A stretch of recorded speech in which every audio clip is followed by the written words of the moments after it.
Hmm.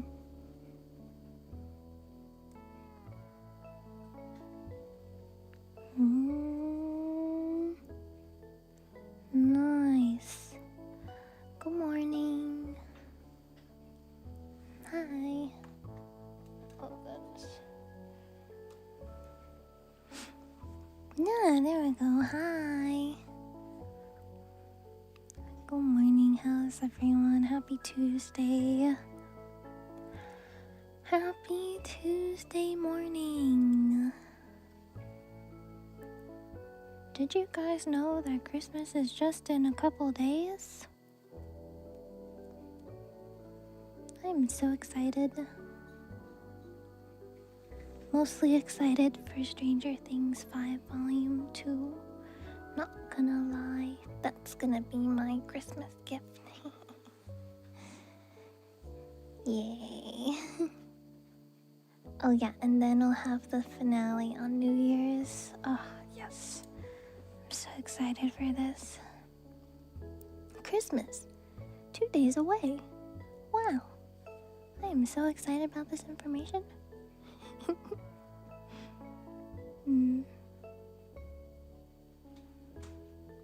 Yeah, good morning everyone. Hello. If you hear noises in the background, it's Mochi, of course. Just a week away. Wow.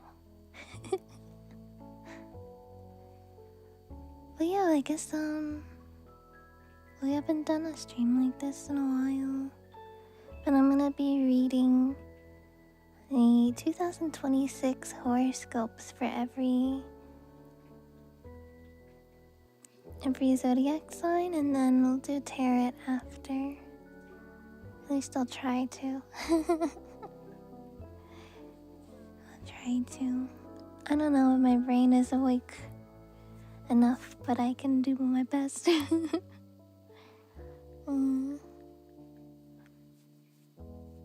how are you guys? How are you guys doing? It's the holiday season. Anyone have plans for the holidays?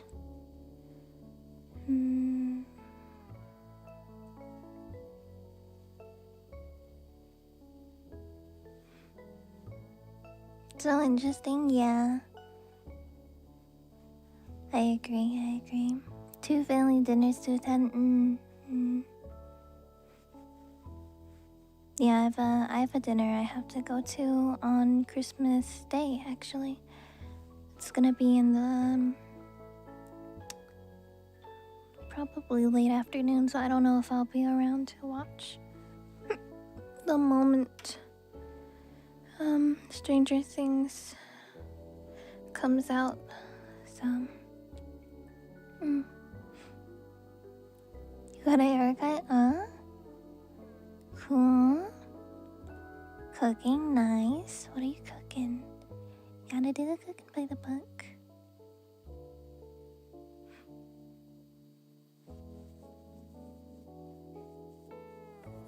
Can't wait for the year to end. Do you think it'll be that much different going from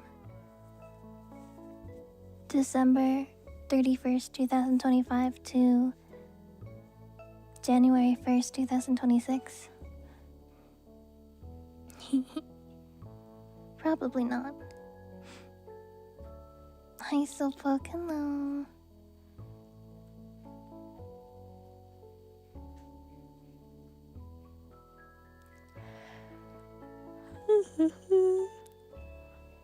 Hi there, hello. How's my day been? I just woke up. Yes. Hello, hi. Well, yeah, I had a ASMR video. Actually, I had 2 videos yesterday. I had a reaction video for Christmas commercials, and then I also had the ASMR play video for the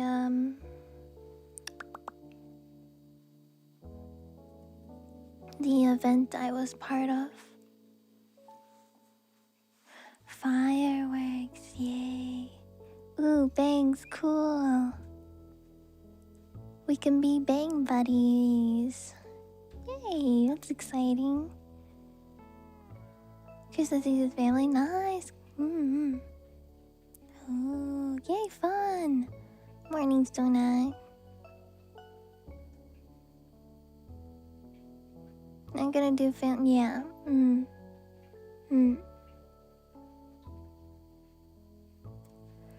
Hickory Alexa Jittery 6, nice. I love baked mac and cheese, yes. Baked mac and cheese is so good.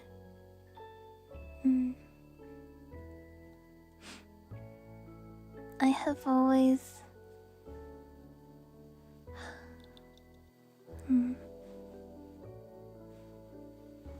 I feel like,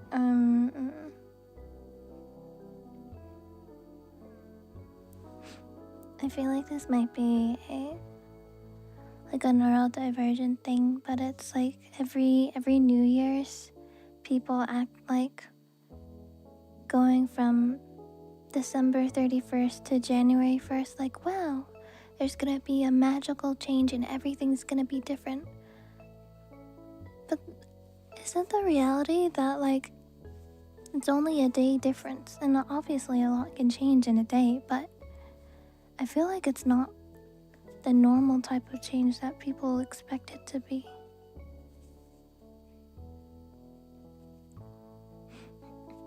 Oh, hey, potato, welcome.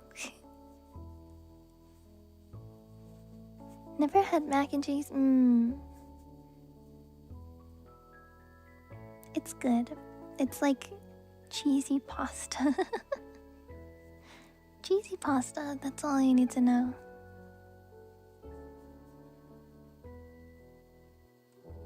Yeah, exactly. Change doesn't happen by itself. It's a mindset thing, right?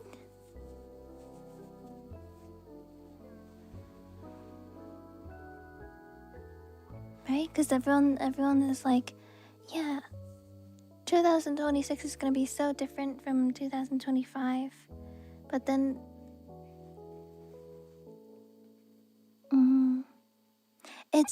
It's like people are expecting things to be different and change, but don't do anything to make anything change, kind of thing. It's like expecting it to happen on its own, when in reality it doesn't always really work like that. Some situations it can, but...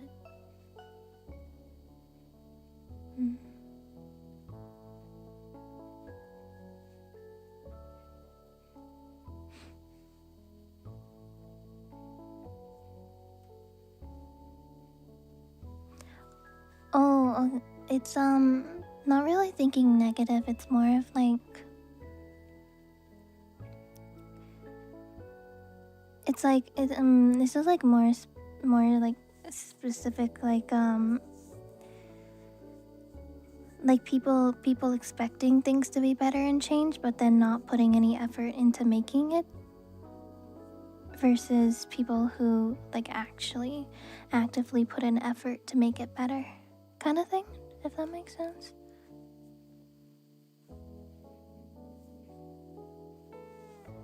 It's like you have to make it happen. It doesn't magically happen by itself. Like the goals you set for yourself, they won't be achieved if you don't work towards them, whatever your goals may be. I know it's very common for people to... Actually, there's statistics behind this. Gym memberships skyrocket in January because a bunch of people are like, alright, I'll finally start going to the gym because it's New Year's. And then it tapers off like crazy as time goes on. Hi, Manchi. That's just one example. You know.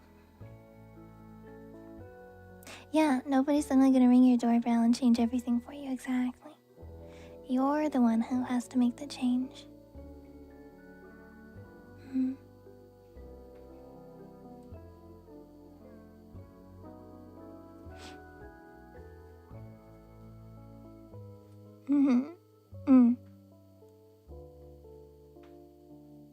But yeah, that's why I feel like it's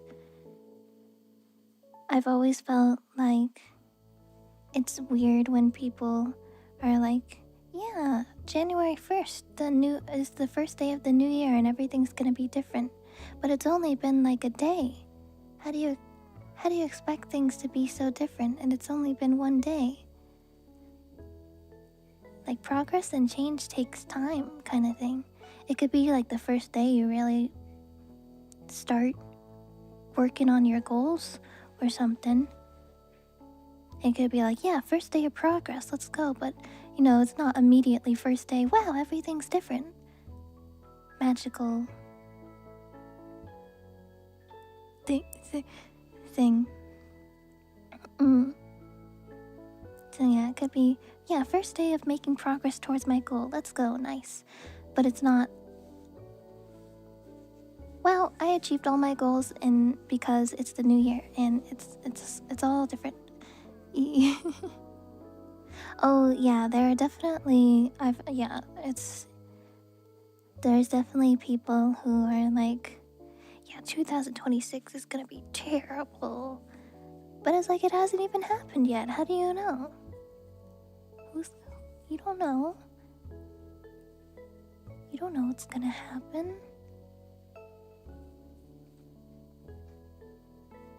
Maybe good things will happen to you this year, but you don't even know it yet, and you're already assuming for the worst.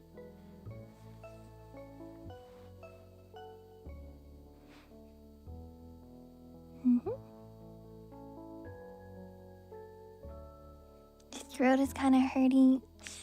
Ouchie.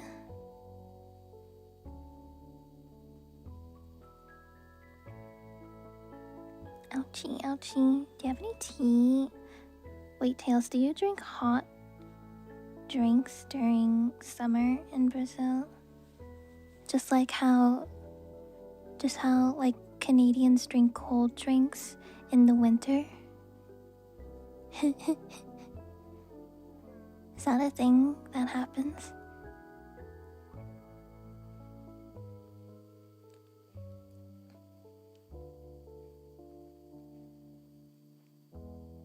Canadians are built up.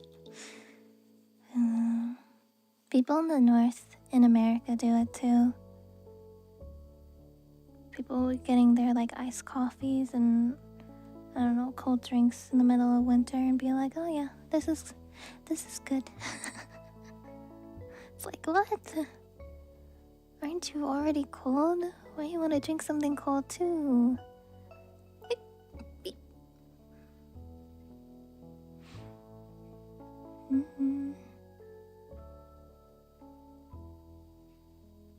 You want to be happier in the new year. Exactly. Don't let other people's negativity influence your own start to the new year, right? Like this is your own. This is for you, right? These are your goals. This is like the attitude that you want to bring into the new year.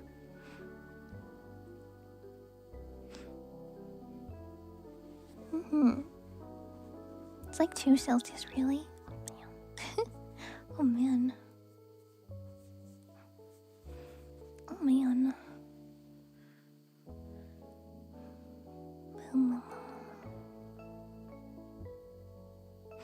A lot of hiccups. It being like that.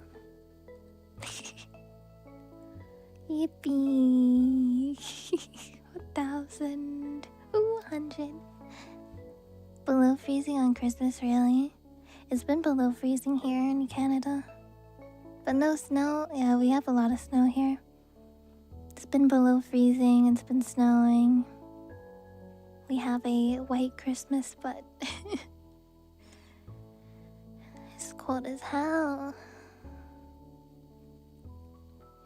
Snow is coming to Portugal, really? Hi, Klutz, hello.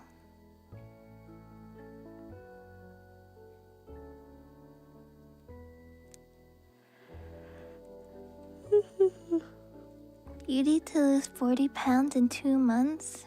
Really? Oh, that sounds hard. I know it's probably...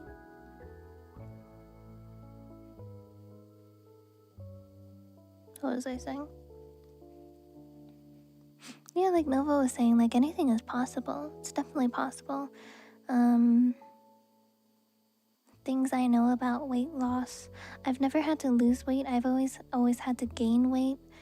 I'm actually currently underweight right now, but I've been trying to eat more, so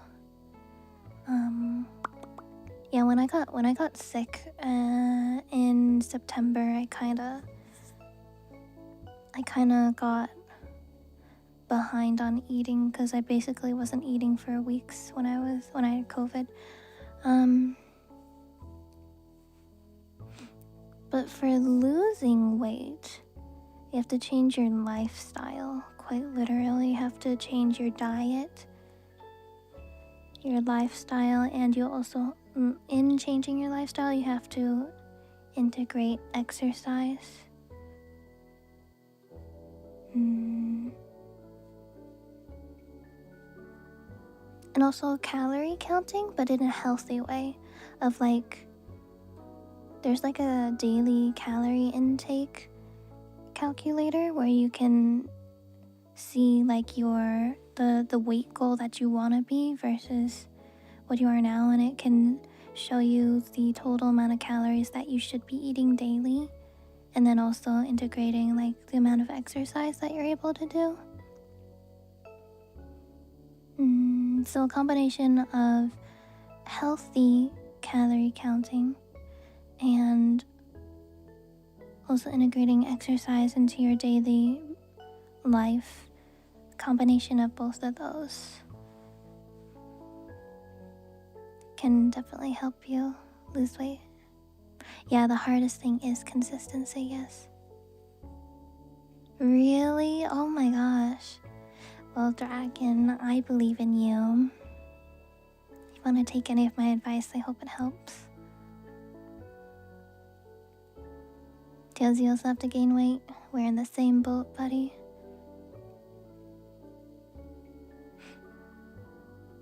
Eating something else. Yeah, nice deal.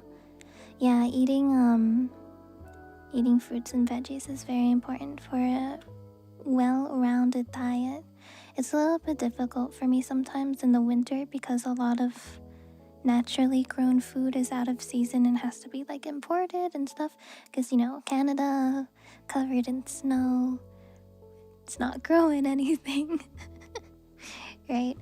I think we've been getting a lot of imports from Mexico and Peru, actually, which is really cool. Peru, maybe. For some fruits.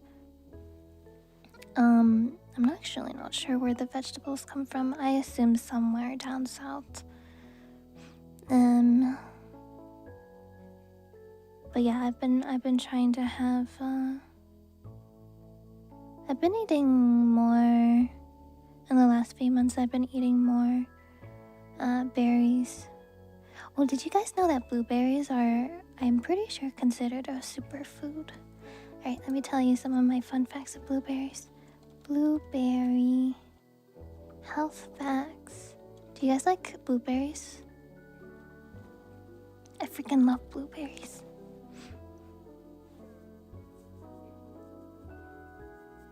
Not only do they taste good, but they have like, taste-wise, they have like a combination of sweet and sour, which I really like. And not like bitter, I mean like it's like a sweet sour. Anyways.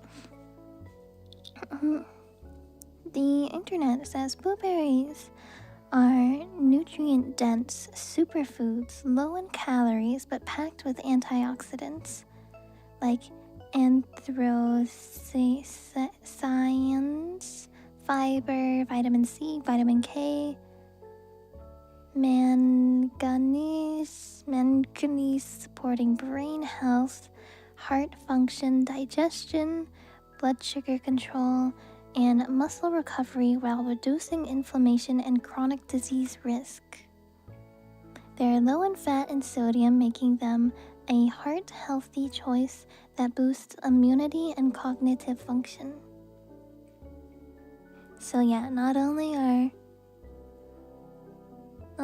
are blueberries delicious, they are fantastic for your health. Also, thank you guys for the follow. Sorry, I was ranting.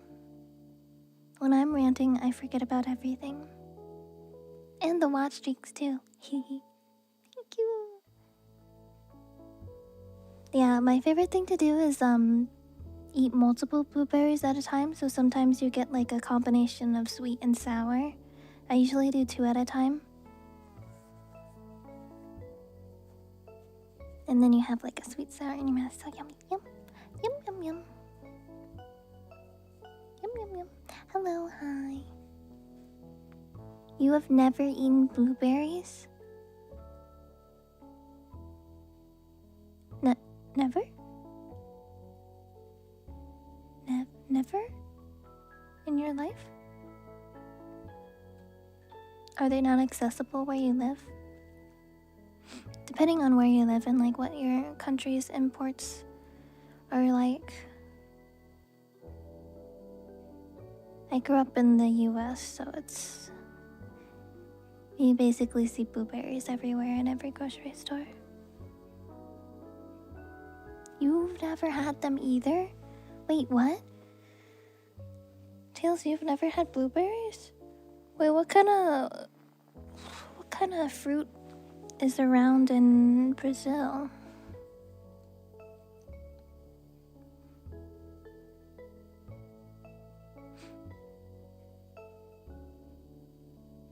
Oh, the Philippines. Oh.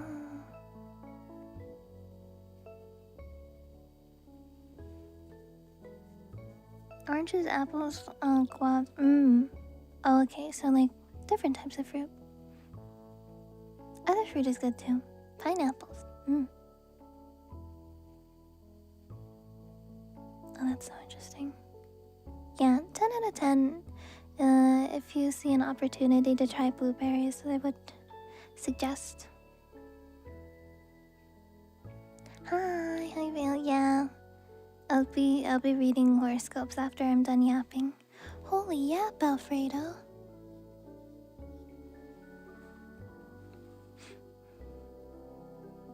Oh, they're expensive. I see. I wonder if oh my god, my eye. I wonder if there's like, I don't know what a good climate is to grow blueberries. I know blueberries grow naturally during the summer time in North America, so I don't know what it's like in Brazil. Because Brazil, it's like always warm, isn't it? What's the coldest? What's the coldest it gets in Brazil?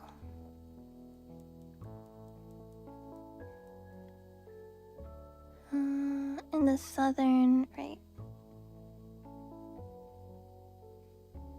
Cities. Winter it gets to like 10 or 15. Oh, okay.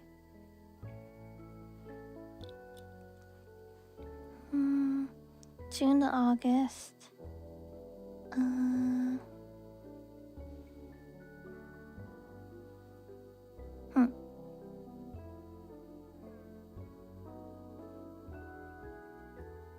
But usually not below freezing.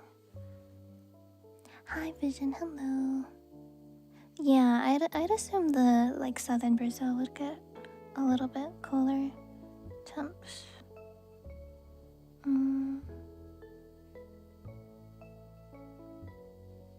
Do blueberries and donuts count?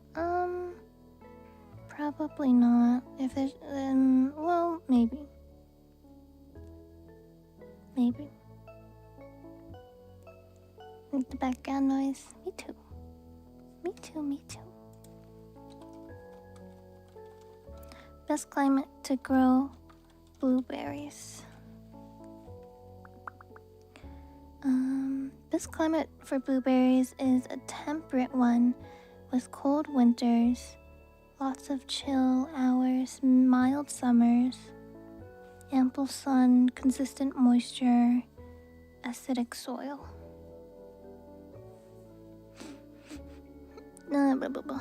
Typical of northern regions, right? Huh.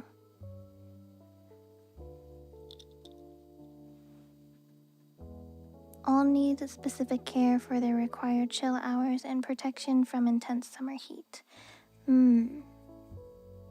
Okay. Where do blueberries grow grass? So I guess blueberries grow better in the northern hemisphere compared to the southern. Huh. Hi Nash, hello.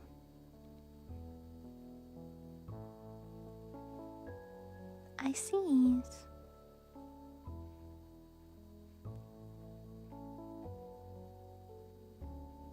My tummy's kind of hungry.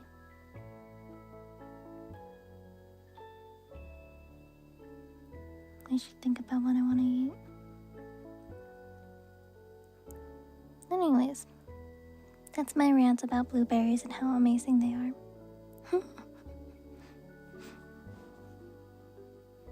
Back to 2026.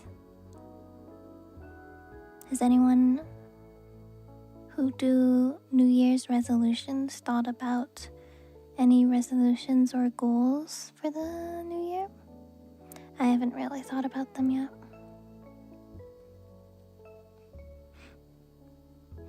I have a really hard time setting goals for myself because I'm very much live in the moment type of person, so I was like, well, maybe it'll happen, maybe not. I don't know. Like thunder, hello. Counting how many you achieved this year, nice.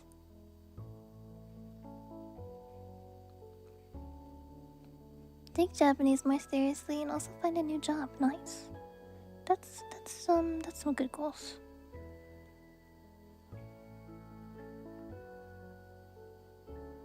You have momentum, nice. Love that for you. Next year you will be more insane, awesome. You live in the moment person too, yeah. Yeah.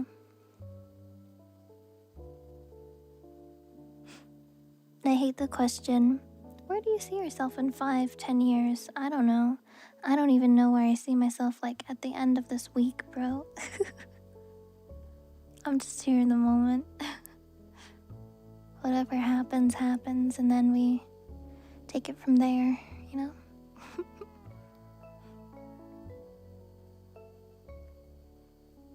Obviously, it's good to have like precautions of like potential things in the future. Like, I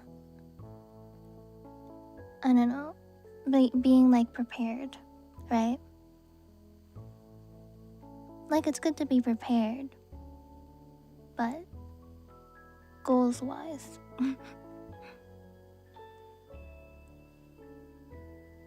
That's the most idiotic question that you can ask at an interview. Bishojo asked me that that question, and I was like, I don't know. Being a successful content creator. 6, 7, 6, 7, 8, 9.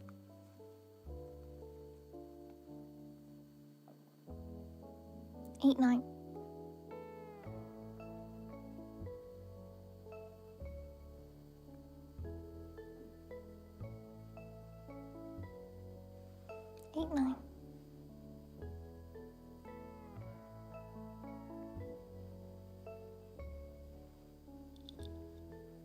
With your spouse. Damn. Damn.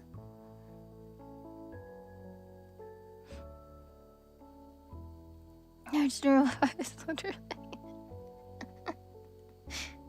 Literally.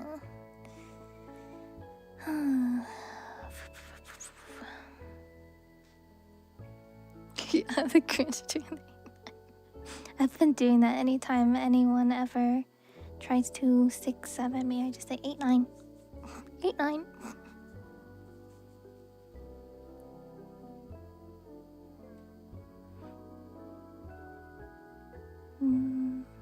Hi, hello, good morning. Good morning. Also, when we do tarot, I have something to show you guys. You're gonna be excited to see it, just as excited as I was. Because I had something that arrived and I wasn't sure what it was. And I don't remember ordering this. But I got really excited when I saw it. I feel like you guys would enjoy seeing it too.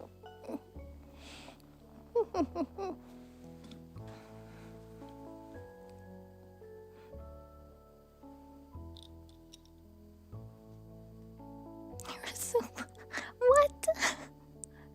Is there any more context to that pickle? There was a Grinch on his dock dancing in 2.67. What?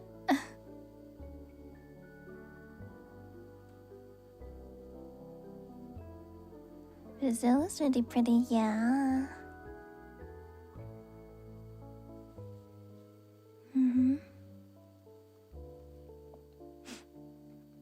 When I went there, it was pretty. Except for Sao Paulo.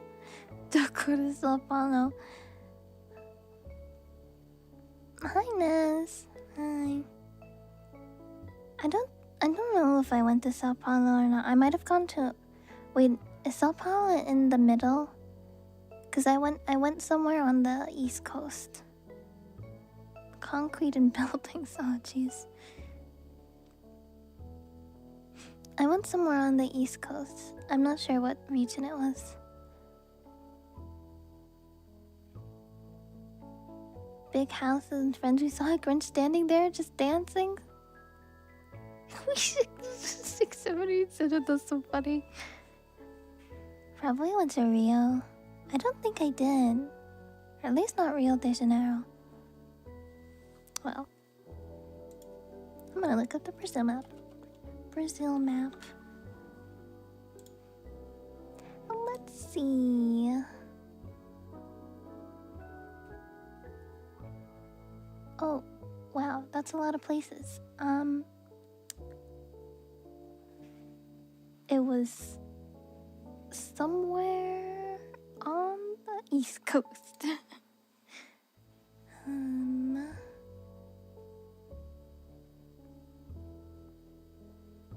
Oh. No, I did not go to Sao Paulo. I don't think it was Rio. I'm gonna say it was somewhere higher, more northern than that.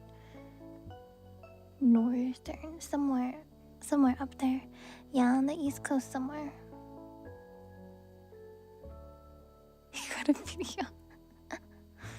Japan 2026. You know, I've been when Scarlett visited, she was like, I'm gonna go to Japan in sometime in the future, and I was like, you know, I would totally go to Japan with Scarlett. Oh, it would be so much fun too. I feel like Scarlett would want to do a bunch of activities and I would get really tired, but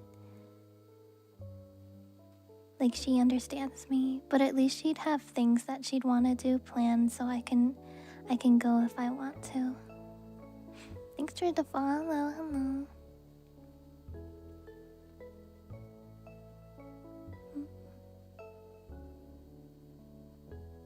Yeah, Brazil only has one East. Exactly. Bongo Travel Agency. Let me look up plane tickets to Japan from Canada.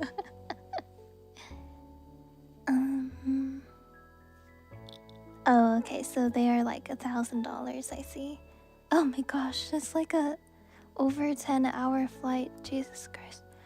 Well, when I went to Brazil, it was like 10 hours too.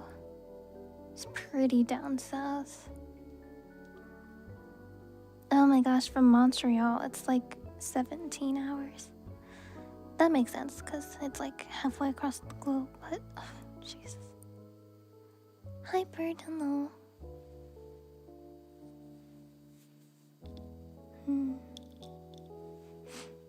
Non-stop flights. Oh, this is non-stop flight. I mean, like, where would they stop? Yeah, we're gonna make a connecting flight in the middle of the ocean.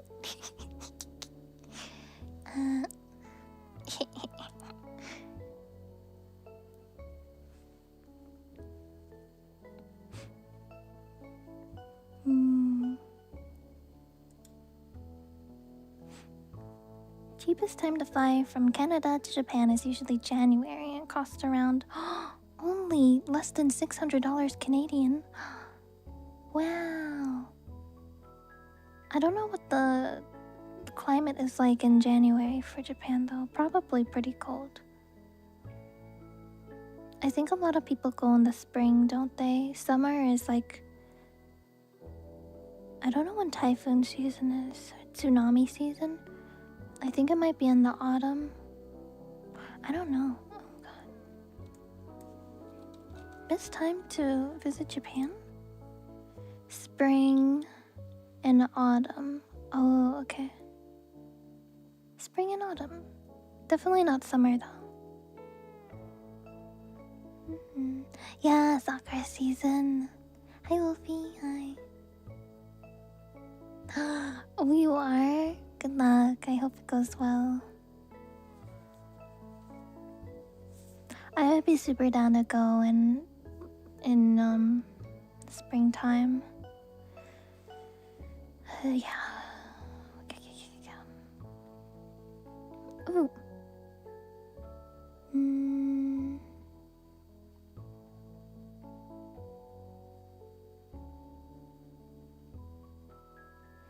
Oh, springtime is also peak tourist season though. Higher prices. Summertime is hot, humid, and rainy. Typhoons, possibly. Autumn. Some typhoons. September and October is busy. And then in winter, it's cold. Closures around New Year.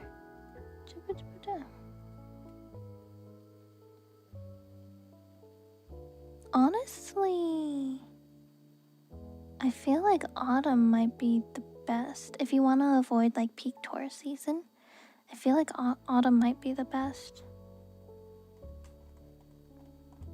Potentially.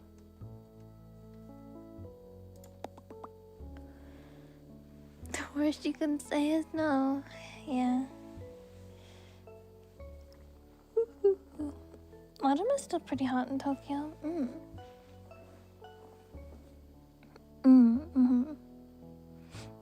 I'm like super used to humid climates because I was raised on the East Coast, so.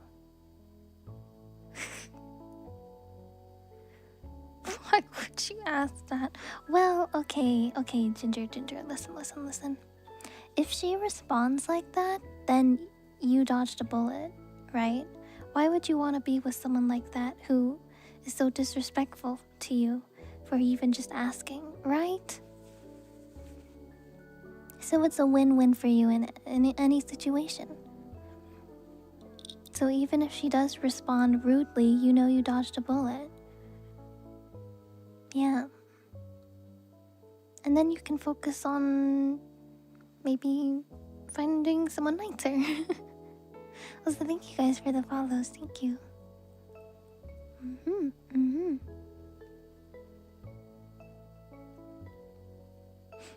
But yeah, let's hope, worst case scenario, if she does say no, hopefully she says it in a respectful way.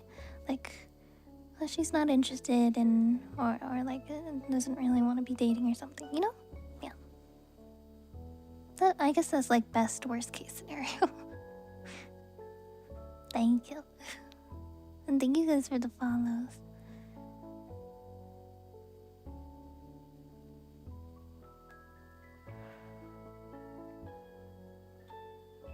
Wait, you tell them? You've told them what they want, but that's unfortunate. That's unfortunate.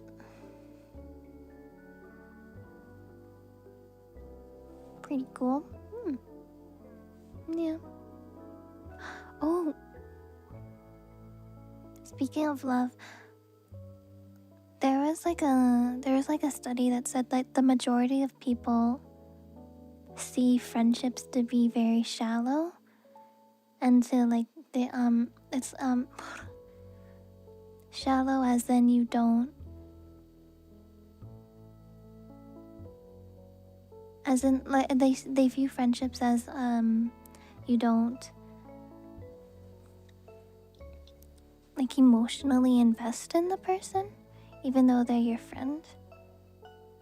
Isn't that interesting? Because there's like different levels of friends, right? Like the friends you're closest to, and then the friends who you're more acquaintances with, and then there's like acquaintances and stuff. But like some people's closest friends, they just don't.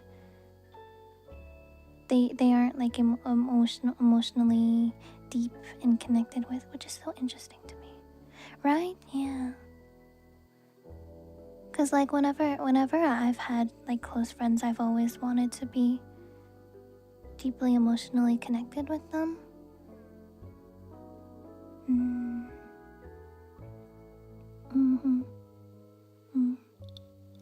But yeah, I get like some people, a lot of people are like only want to be emotionally connected with like a romantic partner rather than a platonic friend partner.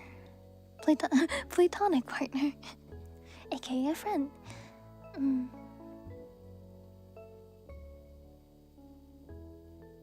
The other side has no interest. See, that's what I'm saying. There's a lot of people who are like not interested in having deep friendship connections. What does platonic mean again? It's a type of connection and love that isn't romantic.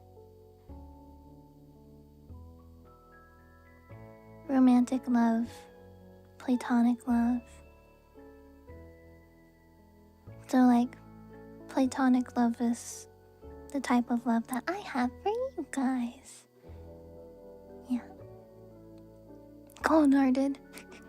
I mean, that's fine if you're more like emotionally closed off. You have to want to be open, like emotionally open and vulnerable with people. Now I say, love you, I love you platonically 5 ever because 5 is bigger than 4. Deep platonic relationships, yeah.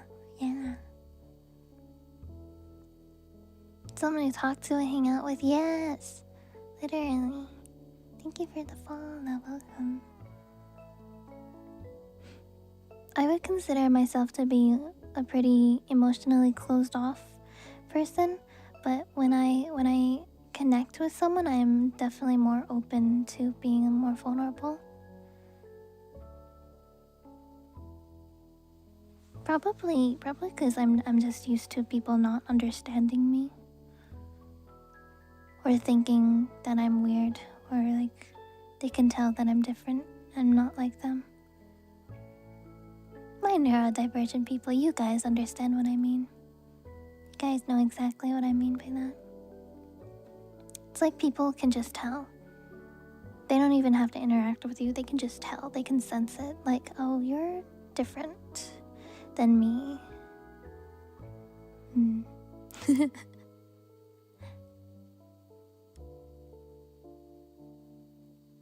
I love you, but not marry you. Love you, yeah. I think it's important to bring back telling your friends that you love them. It's not weird, and it's not like no homo, bro, whatever. It's important. It's important to make your friends feel loved. And then your friends also make you feel loved. And then you feel happier. Because I remember back in like the 2000s, there was always be like the no homo bro thing when you're like trying to be loving to your friend, and it's like nobody thought that. Nobody thought that. It's fine. Just love your homies.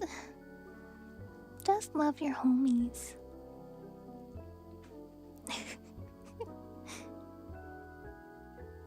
Okay, thank you for the bongo membership on YouTube. Thank you. Come on.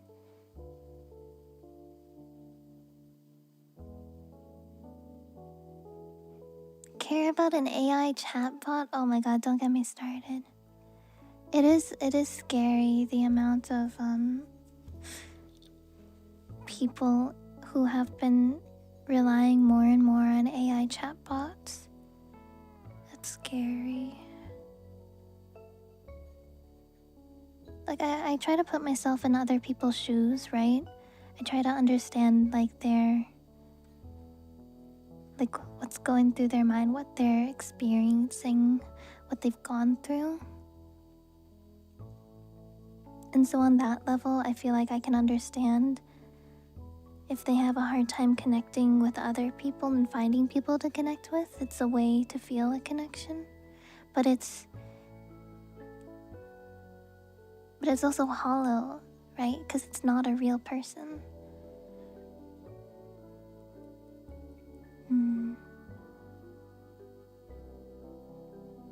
Said hi to in someone's stream and left because I got a response from a bot. Well, okay, I feel like that's a little bit different. There are some streamers who will have, if you type a keyword in chat, a bot will automatically say something back. Like, I think good bot and Siri bot will do something. Yeah, if you say good bot in chat, Siri bot will do a thing. It's like an automatic thing. But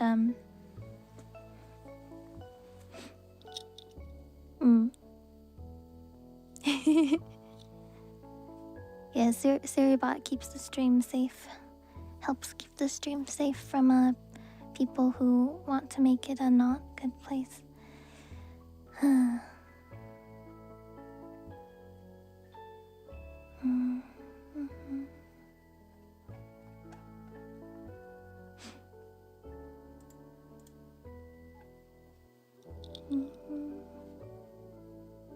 So the tarot cards actually. Oh yeah, I haven't even gotten started on that, have I? Ooh. Ali sent me a article or something. What is this? The short instructional manifesto for relationship anarchy. What is that? Those are some big words. Huh. Love is abundant and every relationship is unique. Love and respect instead of entitlement. Find your core set of relationship values. Build for the lovely unexpected. Trust is better. Change through communication. Customize your commitments. Oh, okay. Thanks. Hi, Madeline. I'm alright. I just woke up.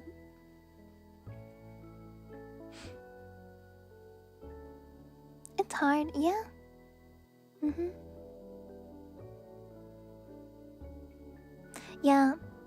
Yeah, meeting people IRL. Oh, I feel like meeting people IRL is so hard these days. Like, unless if you've known them since like grade school or something, or like high school or something.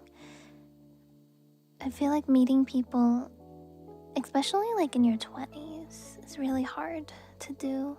Because there's so many people in their 20s who just want different things.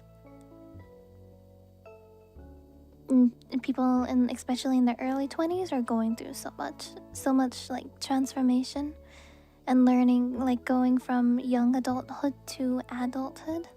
And it's quite the transition. and everyone's on their own journey and has their own different progress, so it's very difficult to make friends at that time. Like when I was in my early 20s, I had a lot of people that I met online who came into my life, but they didn't stay in my life just because we kind of went in different directions, and there wasn't a negative fallout or anything. We just, yeah, they went in another direction and I went in another, and that's just kind of how it is sometimes. Although Scarlett I actually met when I was in my early 20s, I think, and she's been in my life since then. Wow, it's kind of like Scarlett and I are meant to be. Teehee. But yeah, anyways, meeting people online, I think joining communities who share similar interests is a really great way to meet people. Like also like streamer communities, right? I think VTuber communities in general. I don't know if I've ever seen this with IRL streamers before, but VTuber communities always seem very accepting. Well, it depends on the VTuber, but very accepting, and everyone is like, I wouldn't say tight-knitted, but everyone seems to like know each other. There's always at least one person who will always know you, and there's always someone new to meet who will, yeah. I feel like my community is like that. Genshin players, yes. I used to play Genshin, I don't anymore, but I have a lot of people in my Discord who play Genshin still. But yeah. I've always... Yeah. Okay. But basically, you know, when I was struggling through finding connections with people, I wanted to make a community where people would be able to meet others and have a safe place to be themselves. You know what I mean? There's a lot of places on the internet that are very judgmental. And I want to create a safe space for people to be themselves, meet other people and vibe, and you know, maybe play games, hang out with, make friends. That's what it's really all about.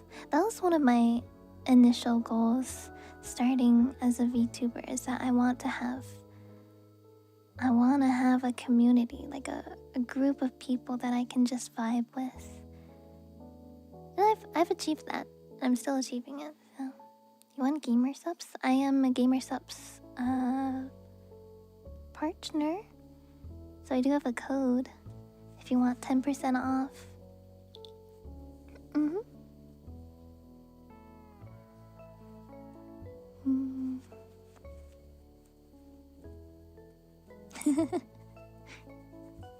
Thank you. I appreciate it more.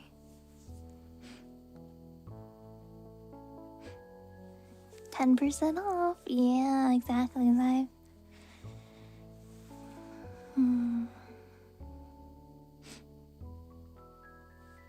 They're all in the Philippines, I'm in Canada. Yeah. I mean, yeah. I've had online friends for the longest time too. But I've definitely made a lot of connections, a lot of different people. Some people don't really like stay consistently in your life. That's okay. But there's also, you know, some people leave. But there's also the friends who will kind of always be there. And whenever you connect again, it's like you're right where you left off. And those are the kind of friendships that I really appreciate. Because I think we can all understand that, you know, we all have our own lives. They get busy. We have to, unfortunately, prioritize things over our friendships. And it's not like we want to, but it's like we have to, like, you know, work, you know, being able to pay for living, because unfortunately we have to do that. We are an intelligent species, yet we are we're an intelligent species, but we have to pay to live, which is kind of unfortunate. We live in a society. Yeah. Yeah. But you know. What are horoscopes happening? Shut up, Tails. I'm talking about life. Intelligence seems like a stretch sometimes. Hi, Lila. Hello. What does Leon say? Yeah. Holy yap, Alfredo. Exactly.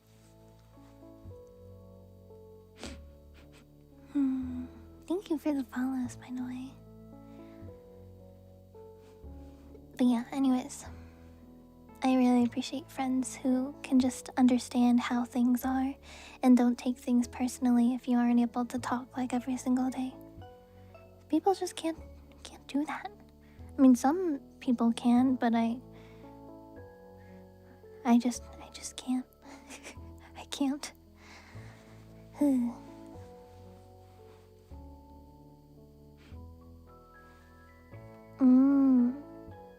Damn, yeah. Gotta go fast. Squeak, squeak.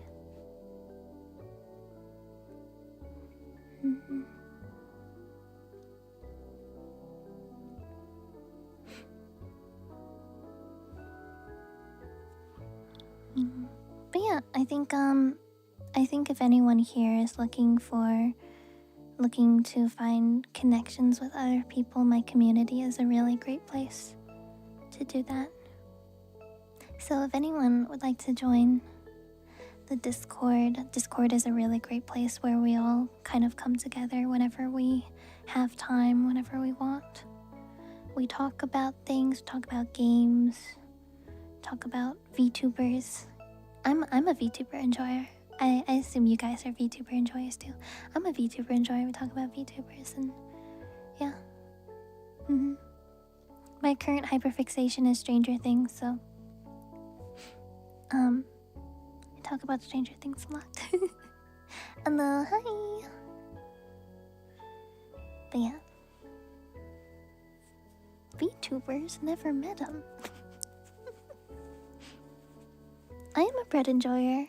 I am this, yeah. There's this one type of bread that's in a restaurant close to me. It is like a soft baguette. It's like really soft and squishy, and the crust of it isn't hard and crunchy. It's more of like crisp. Oh my god, I love that bread so much. What day is it? It's Tuesday. Maybe I can convince Allie to take me today. Allie, will you take me to go get some yummy bread and pasta? I don't know what she's doing today, actually. I don't know if she has time.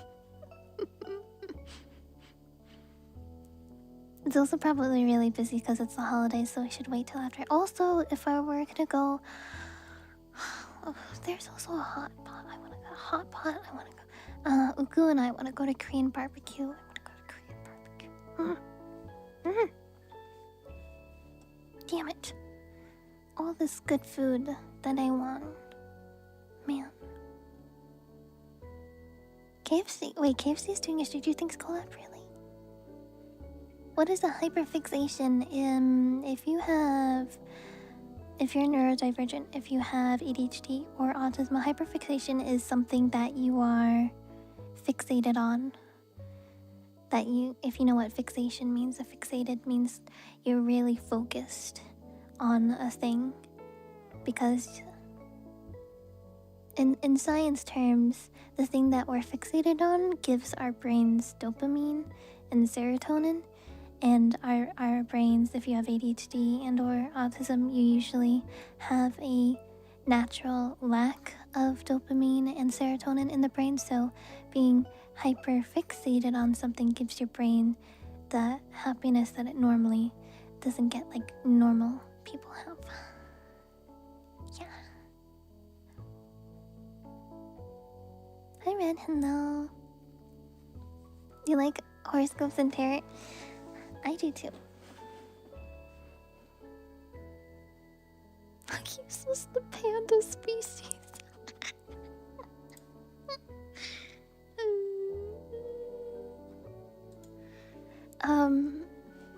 Beach day.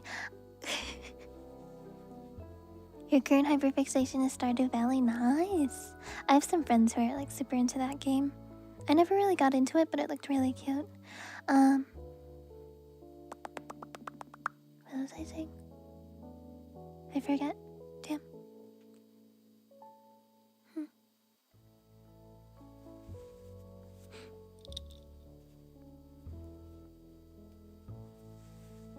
I'm a Capricorn. Oh yeah, for anyone who's new to the channel, I'm Yuchi. I'm a Capricorn. Hold on, coughing.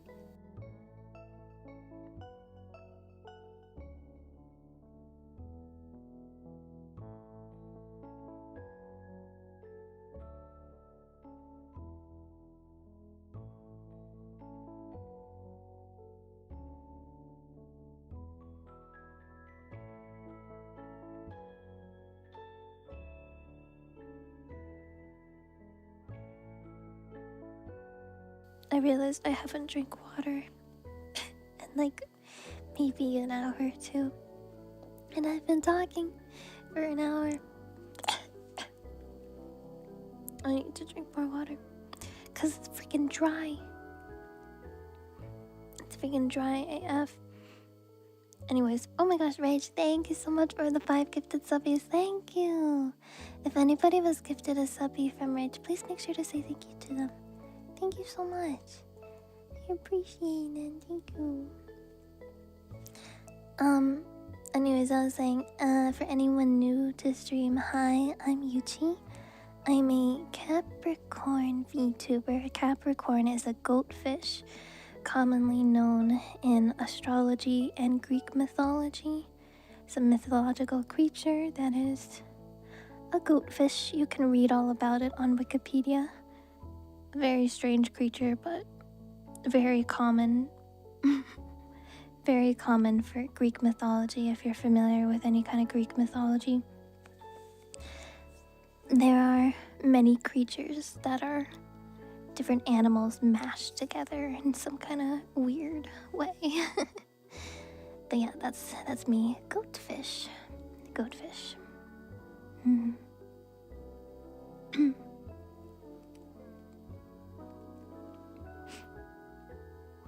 I'm not a cow. No.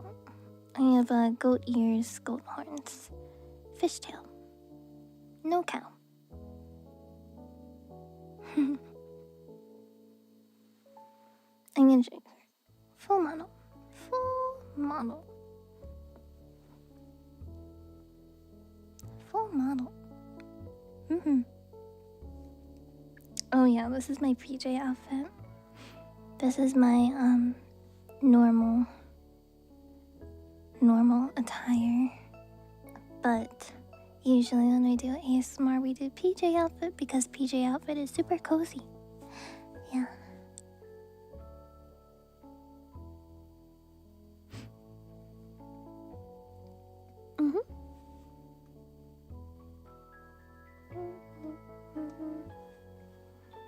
Anyways, are we actually ready to start with the horoscopes?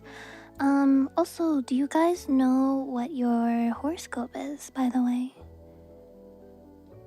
For anyone who may not be familiar with horoscopes or astrology, you can, if you don't know what your horoscope is, all you need to know is the month and day that you were born. So, for example, my birthday is December 29th, And if you look up, like go on Google, you type in Zodiac December 29, then it will say that I am a Capricorn. The Capricorn period is between December 22nd and January 19th. There are a total of 12 zodiac signs. And depending on the month and day you were born, that is your zodiac sign. Yes.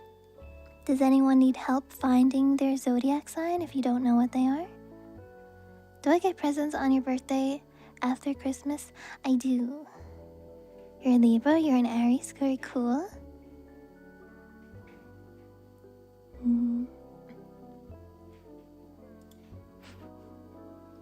Nez is a Pisces.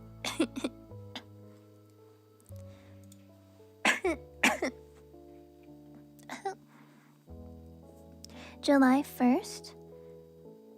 July 1st would be a Cancer, which is represented by a crab. You're a Leo, cool. Gemini, Libra, Virgo. Your rising is Aries. Oh, that is cool. Did NASA introduce the 13th zodiac? No. Libra, Vtuber 1, just a set of scales. You're a Capricorn too? Cool. You're July 2nd? You would also be a Cancer. Cool. July 8th? July 8th is also a Cancer. Oh my gosh, so many July birthdays. Damn. April 23rd? April 23rd, I think, is a Taurus. 30th of March. Where the heck is March? 30th of March, you're an Aries. You're Scorpio, cool. Hi, Panda.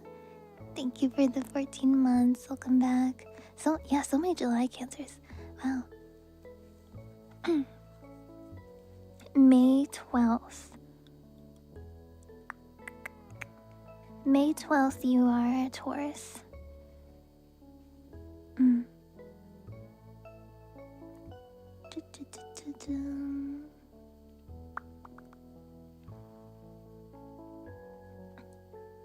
Yeah, being Cancer.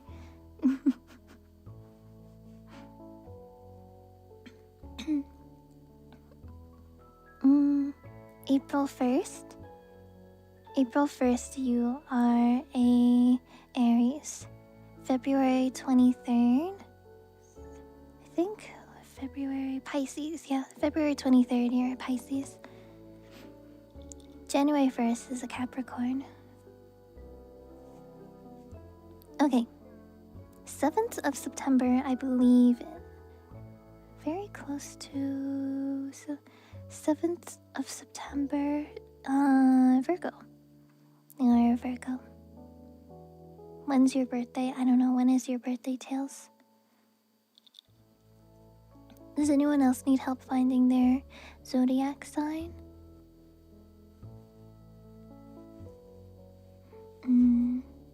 Also, zodiac signs are based on astrology, and astrology is based on our real space, like the space that surrounds our universe, the Milky Way. So constellations, planet alignments, where the planets are in rotation around the sun, all kinds of stuff like that. Do I know about the zodiac elements? Yes. There are fire signs, earth signs, air signs, and water signs. All of the different 12 signs, by the way, have like pretty standard traits and personalities in a sense. Like earth signs are people who are very grounded. Air signs are known to be very good communicators. Fire signs are very determined and strong-willed, and water signs are known to be very intuitive and very, I guess, in touch with your emotions and stuff like that. Those are just some base personality traits. Not personality, or just traits in general. Yeah.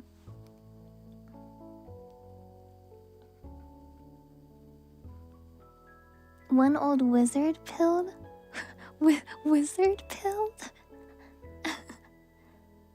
That's so interesting, huh? Wow.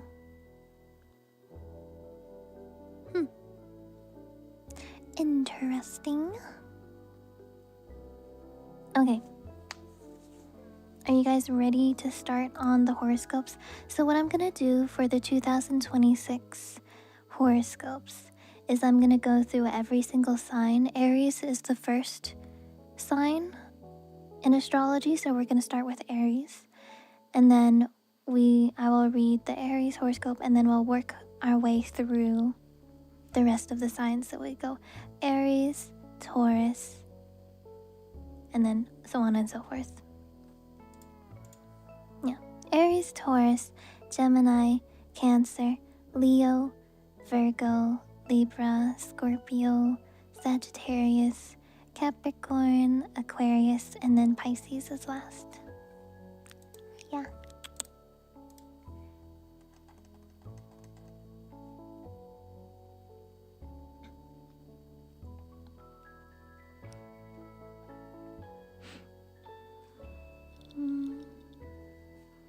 Wizardly massage. You're always last. Yeah, unfortunately,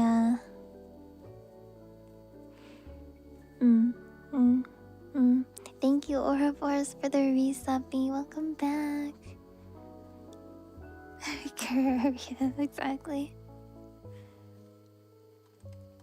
Okay, are you guys ready to get started? Are we ready? And let's start with Capricorn, because Aries is the first. It's the leader. It's like the leader of the zodiac signs. Okay, so any Aries in chat, this is gonna be your 2026 horoscope. All about you. Okay, here we go. So, dear Aries, 2026 is your chance for a personal reboot, so own it. Saturn, the planet of structure and growth, moves into your powerful first house in mid-February and asks you to take a long, honest look at who you really are and who you're becoming. Leaping without looking isn't advised. This year is about building yourself up by developing inner strength, patience, and gaining a better understanding of your limits. Did you guys know that Saturn is my ruling planet? That's the Capricorn planet. To start the year, wise Saturn is hanging out in Pisces in your spiritual 12th house, encouraging reflection and forgiveness, especially towards yourself. At the same time, Mars, your ruling planet, starts off in contemplative Capricorn, encouraging you to take a step back and think about things instead of charging forward. While this might be uncomfortable, the calm energy of this pairing shows you that the power in choosing patience. There is power in choosing patience over being impulsive. By spring, your classic fiery nature returns, especially during your birthday season when the sun lights up your first house. The spotlight's on you between late March and April, and you're more than ready to shine. Just remember that sometimes indulging yourself isn't just a luxury, it's a necessity for growth.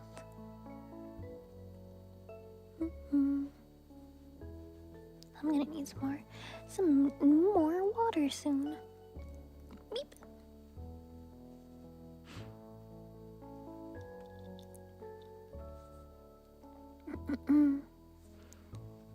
With Chiron, the wounded healer, in your sign through mid-June and again retrograde for a while, in the fall, you'll be doing deep healing work this year that really reshapes how you see yourself. You're finally learning how to honor your instincts and your sensitivity, which is pretty awesome. Don't be surprised if people notice that you're carrying yourself differently, because 2026 is about showing off your maturity without losing your inner spark.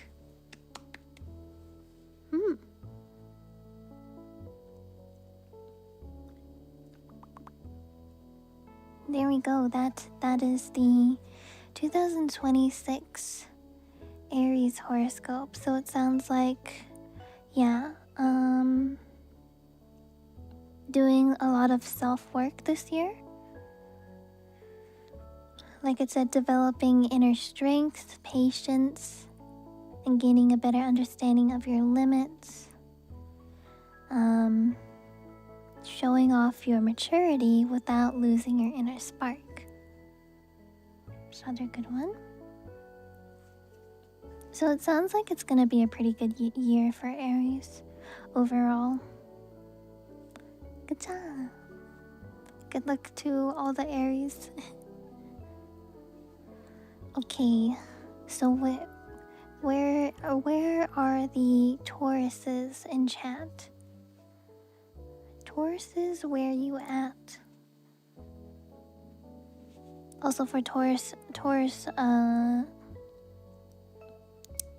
birthdays, it's between April 20th and May 20th. Alright. My Tauruses, this is your 2026 horoscope. Woohoo! 2026 is all about going deep. Damn! Your year starts with strong Saturn in empathetic Pisces, encouraging you to connect on a more compassionate level with yourself and others. Until mid-February, you are learning what it means to really show up emotionally, especially with friends and family. But when Saturn moves into fiery Aries, your psychic 12th house becomes your cosmic classroom, bringing more introspection, solitude, and hopefully healing.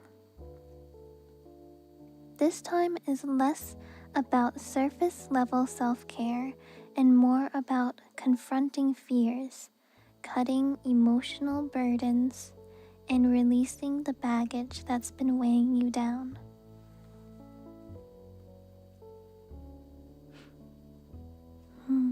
Your birthday season from late April to late May is a major reset moment, so take full advantage of it. As the sun lights up your first house, you feel re-energized and a lot more tuned in to your needs. This is a perfect time to set new goals and make a more conscious effort to be happy, whatever that means to you. And hint, it doesn't have to be the same as anyone else, aka finding your own happiness and what makes you happy. Meanwhile, Uranus exits your sign and enters Airy Gemini in late April, shifting the focus from intense self-transformation to how you relate to others. You're still growing, but now it's more about how you communicate and collaborate with the people you interact with every day. Health-wise, staying grounded is key, as your overall well-being depends on consistency, but also on giving yourself a break when things aren't perfect. Journaling, expressing yourself creatively, and forming healthy routines help bridge the gap between mind and body as the year continues. Nice.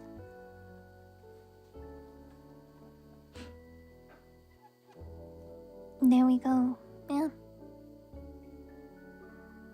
So Taurus overview, confronting fears, cutting emotional burdens from your life, and releasing baggage that you've been carrying for a long time. If you don't know what that means, it's like things in the past that have negatively affected you and you still hold on to them. It's basically being able to let go of the past hurt. Yeah, and then a little bit later in the year, they suggest journaling, expressing yourself creatively, and forming healthy routines. Yeah. There we go. That is the Taurus 2026 horoscope. And now we're going to move on to Gemini. The Gemini 2026 horoscope. Are there any Geminis in chat? I think we might have had at least one or two. Oh yeah, Mitsuki's a Gemini. You're a Gemini. Okay. Alright, in 2026, Gemini, discipline meets dreams. When wise Saturn begins the year in intuitive Pisces in your 10th house, you start to question your direction, especially around work and life goals. But by mid-February, when Saturn heads into Aries, your focus gets sharper. Your hopes and dreams become a lot more structured, and you start daydreaming less and making more plans. Time to get serious about manifesting your best future. Not just wishing for it. Uranus entering your sign in late April is a major cosmic shift, and you're ready for a change. As you've given the chance to shed the old versions of yourself and embrace a bolder you, you can expect surprises like a new look, new interests, and a powerful, I don't give a fuck attitude that attracts attention. Change isn't always comfortable, but it's exactly what you need from this transit this year. I don't give a fuck attitude, that's so funny. Meanwhile, the dynamics of your friendships and family will be evolving too. Teacher Saturn's tough love lessons ask you to set stronger boundaries and step into more mature roles at home. And with Jupiter moving into your communication zone by late June, it's all about opening up, expressing yourself, and strengthening connections in all areas of your life. In other words, 2026 is about building a new version of yourself that's authentic, resilient, and ready for anything. and we know you can handle it. You can use that attitude. You know, it's useful to have. You know, maybe not like all the time, but in certain situations, sometimes you just need to be like, you know what? I don't care. I don't care. I'm getting through this, and I don't care.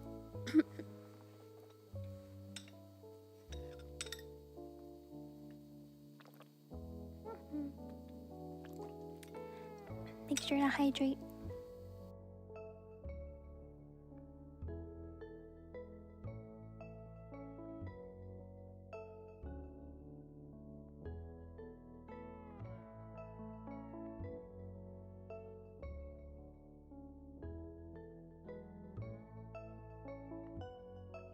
There's an obnoxious tickle in my throat. It's so annoying. Like, why? Why? It's okay. Hydrating will get me through. Okay, yeah. Next zodiac sign we're gonna be doing is Cancer. Cancer is June 22nd to July 22nd.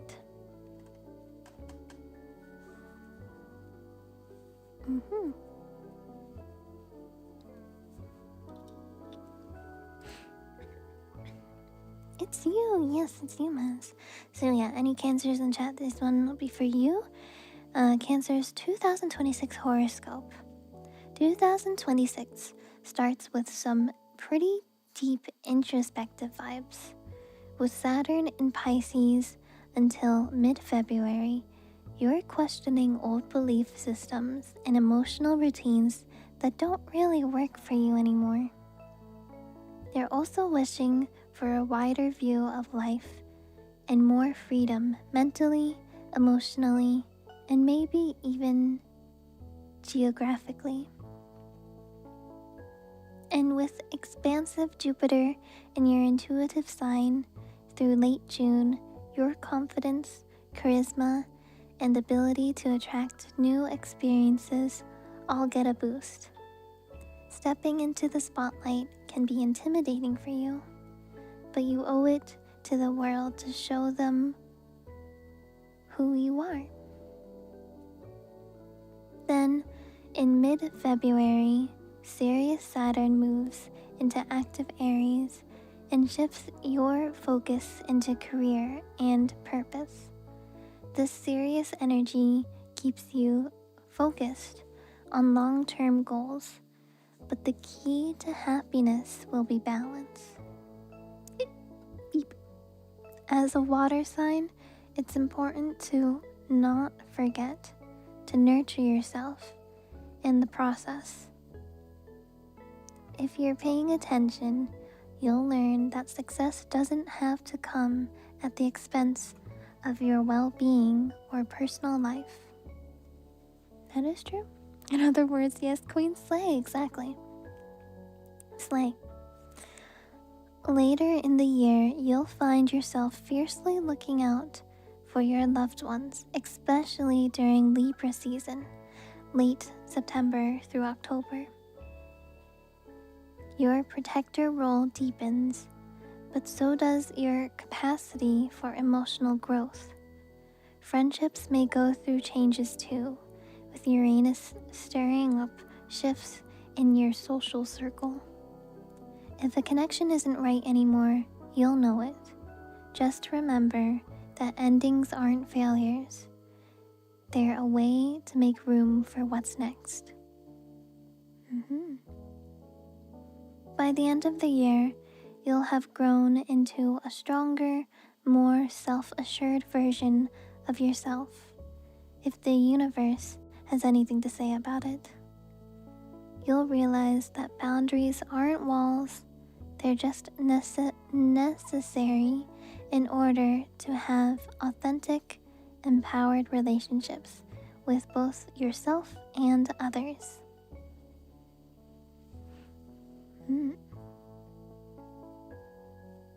Sounds like a good year for Cancers, not gonna lie.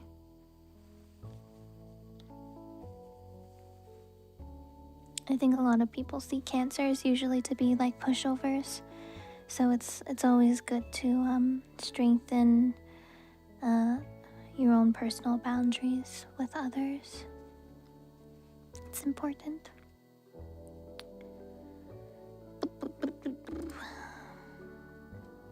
Alright, next up we have Leo, and Leos are between July 23rd and August 22nd.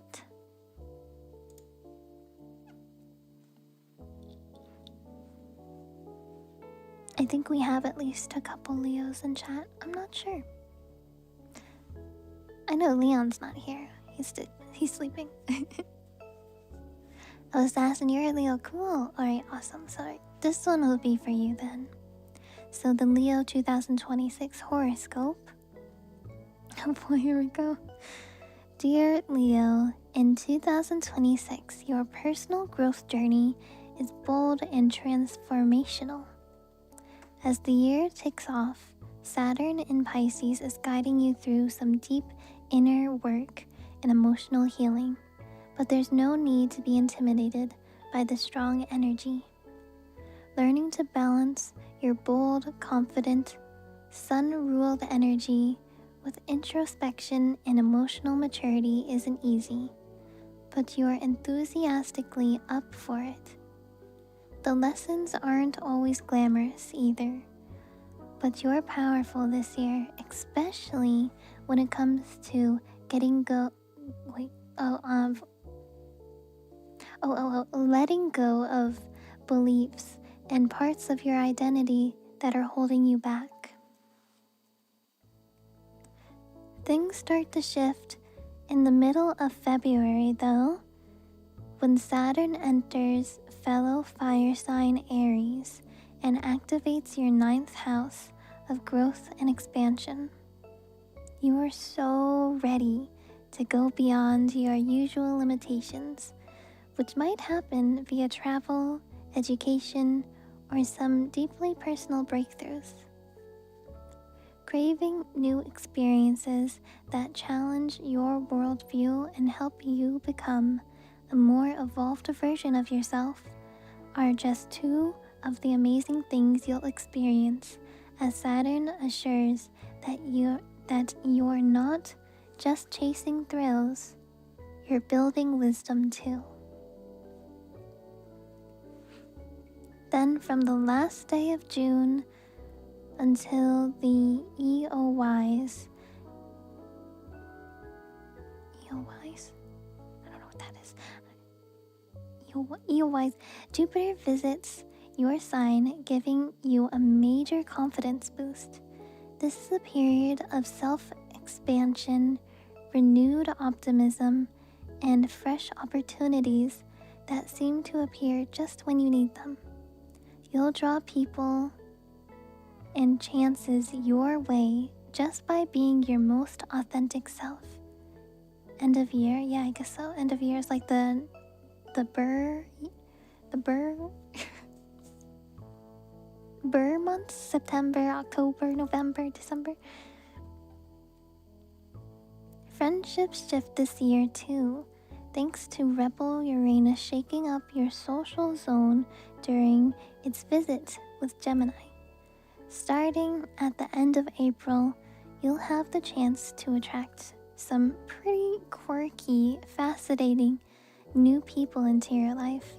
And although some long-time friendships may fade, others will transform into something more meaningful. Try to embrace the changes that come because they're all part of you stepping into your bold new era. Era, not error, era. Sorry, my pronunciation is not always good.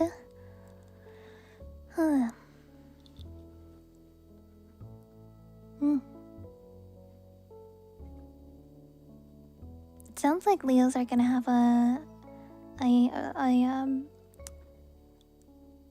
confident, progressive year. Progressive as in like things are gonna happen. And they're gonna happen because of you being yourself. Yeah, Thank you guys for the follows, by the way. Thank you. I hope so. Alright, next up we have Virgo. The Virgos are from August 23rd to September 22nd. Yes. Oh, you're a Virgo? Nice, nice. Okay, so the Virgo 2026 horoscope. Dear Virgos, it's a new year and 2026 is a great chance for you to get outside of your structured routine and dive into some heavy transformative stuff. Wise Saturn's influence begins while it's in Pisces earlier in the year, urging you to look at the depth of your closest relationships. Then, from mid-February on, Saturn moves into Aries and shifts your focus towards intimacy, trust issues, and emotional vulnerability. We're not gonna lie, this planetary push into unfamiliar emotional territory may feel awkward at first. But if you roll with it, it can ultimately teach you how to form stronger, more meaningful connections with other people and yourself. Meanwhile, small but mighty Pluto continues its slow and powerful transit through Aquarius in your 6th house, encouraging you to overhaul outdated habits and routines, especially your health. This is your year to get serious about what really and truly supports your emotional, mental, and physical well-being. Exploring holistic or non-traditional healing methods, or even changing your daily schedule are all intense but potentially very rewarding things to look into. Expansive Jupiter is retrograde in Gemini through your 11th house later in the year, encouraging you to reflect on your friendships and social networks. You'll be evaluating who's truly supportive now, as well as looking for potential new allies who you have more in common with and can see your vision of the future. By the second half of the year, it moves directly into Cancer, leading you to form connections that are not only intellectually stimulating, but also professionally beneficial. So yes, change is coming, but this time it's on your own term. By embracing the unfamiliar, you'll discover a sense of resilience and emotional depth you didn't know you had. Oh, my ass, my ass, my ass, my ass. Okay, good. Oof. My tailbone, I smashed my tailbone a couple months ago, and I have this special seat cushion with a little hole in the back so my tailbone isn't like pressured on anything. And the exterior part of the tailbone has healed, but the interior part is still healing. So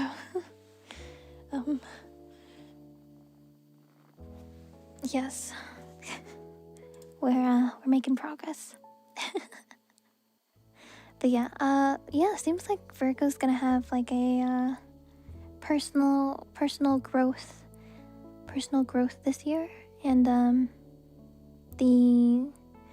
have you guys ever heard of, like, I don't know if it's a saying, but it's like it's like all of the bad things you go through, all of the struggles and difficulties, they they're necessary to teach you things. They're like lessons, kind of, I guess, to make you not only stronger but wiser.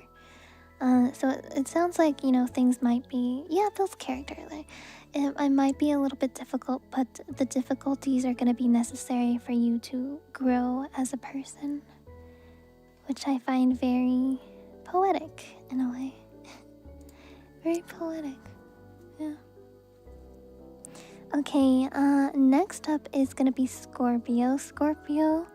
Scorpios are between October 24th and November 21st. Yes. Wow, that's you, Tails. Good luck, Tails.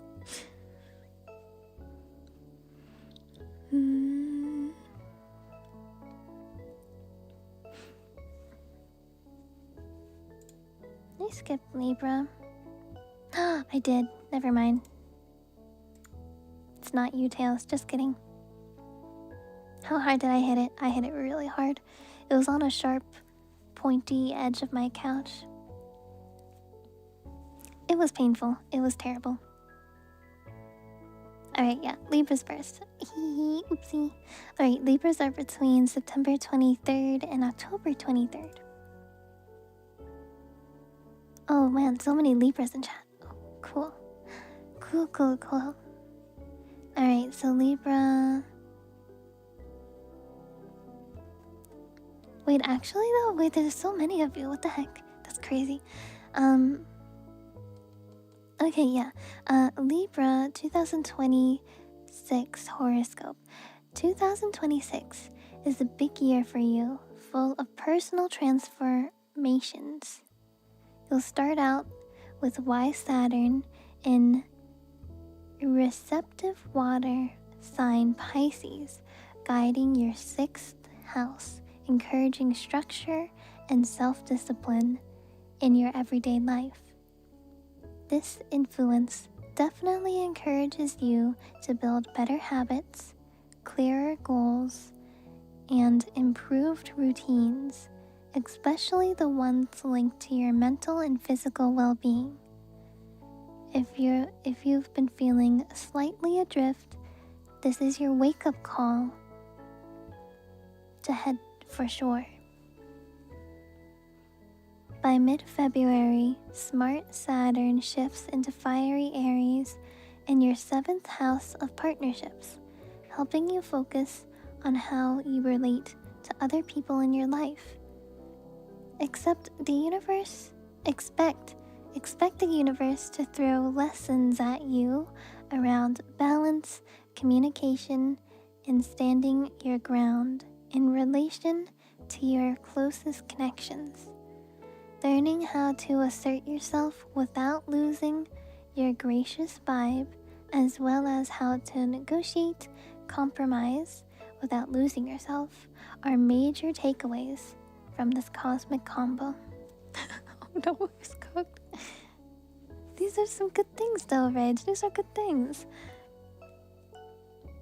And while all that is going on, Pluto in Aquarius lights up your 5th house all year, giving you the chance for deep transformation in your personal expression, creativity, and joy zones. Your hobbies and what you really love to do with your time might change in a big way. And don't rule out being drawn to charitable causes, new communities that you identify with, or unconventional forms of art that let your individuality and uniqueness shine. By the end of the year, you might barely recognize the old you. Saturn's cosmic journey also impacts your family life this year, as you might feel more responsible for certain things, especially early on. Later in the year, tension with family members could really test your ability to stay centered during emotional confrontations. But what will losing your cool really accomplish? This year is your opportunity to develop more patience and a stronger emotional foundation.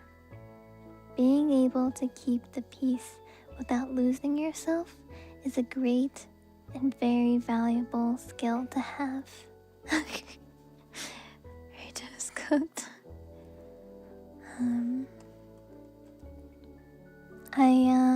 I wish you the best.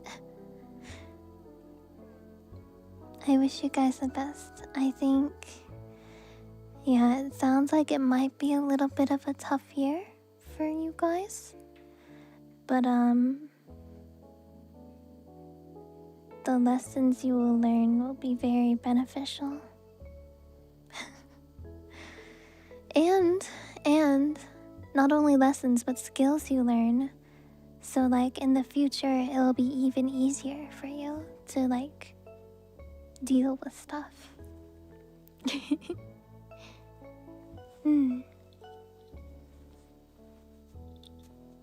Okay, so now we're going to Scorpio, right? I didn't miss it this time. Yeah, okay. 2027 will be better. I think no matter what your sign is and no matter what your horoscope is, everyone has equal opportunity and chance to make their year a good year. But, you know, it really comes down to you and what you do with whatever life throws at you. Okay, so now we're going to Scorpio. Scorpio is between October 24th and November 21st.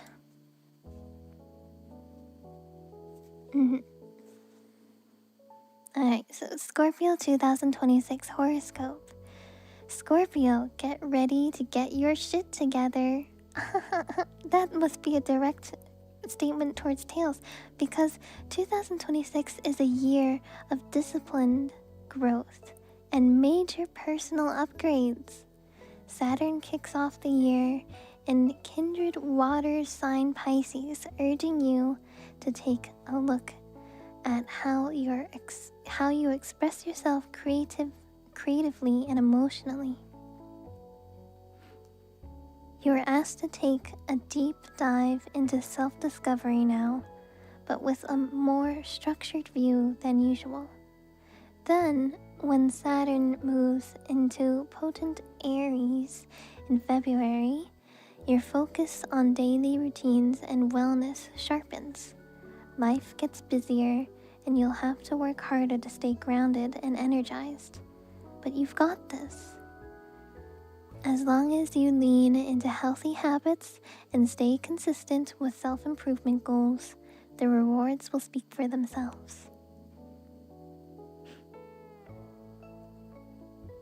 Your home planet Mars doesn't visit your sign this year, but when it lights up your 6th house in April and May, it can help with self-empowerment. As you tackle to-do lists with fierce determination during this tough transit, you'll be running on pure willpower and accomplishing more in weeks than others can do in months. Sounds like hyperfixation. Your other ruler, Pluto, stays in Aquarius all year, keeping you locked into your inner world, especially when it comes to family, home, and that sense of belonging you're always looking for. If you find yourself questioning old emotional patterns and wanting to create a more authentic home life, remember that this is a year for internal revolution. Is that revolutions? Revolution? Yeah. Revolutions. And that means not setting for the same old inner dialogues. you guys know about inner dialogues, like how you talk to yourself. Having a mindset of like, you're so stupid, you can't do anything, versus encouraging yourself, like, you can do this, I believe in myself, kind of thing. I'm scared. Yeah. Good luck, Tails. I believe in you.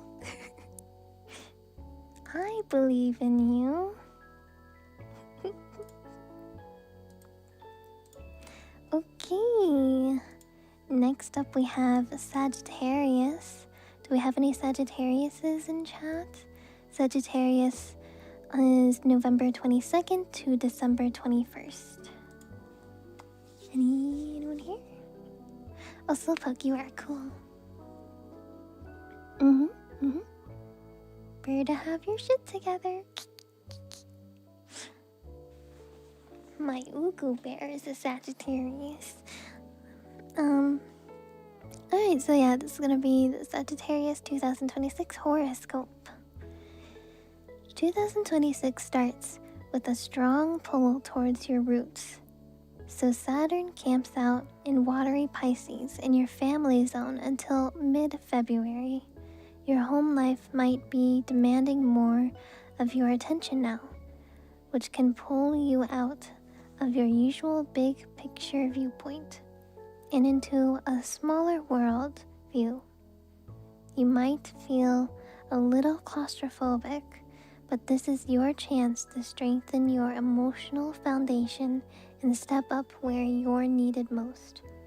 Just when you've gotten used to those responsible vibes though, Saturn shifts into bold Aries and lights up your creative sector for the rest of the year, urging you to get serious about how you spend your downtime.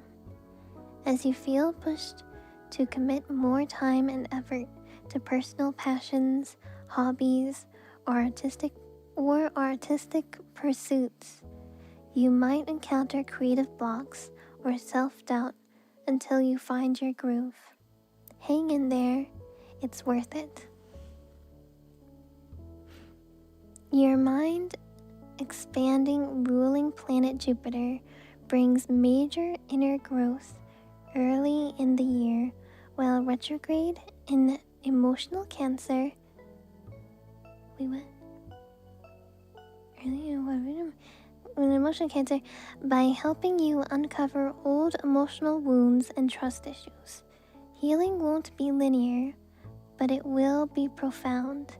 In early March, Jupiter goes direct, letting you put these new insights into action as you start embracing being vulnerable with a little more confidence.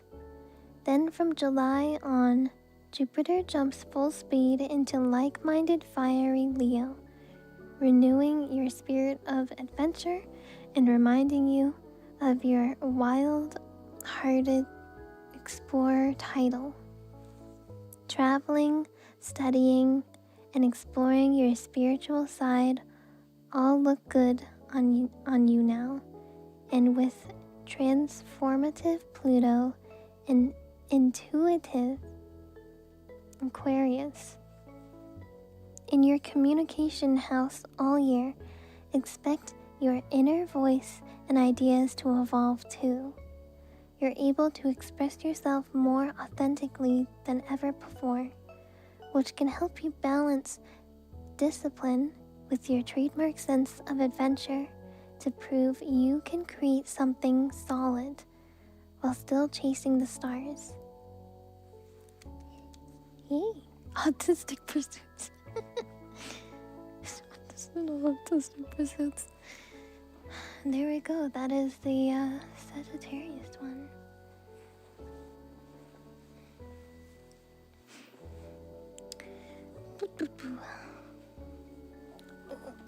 My ass. Alright guys, yeah, Capricorn is next, but I have to go piss girl, so I will be back in a couple minutes. So, wait, no, not ending. BRB.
Hello.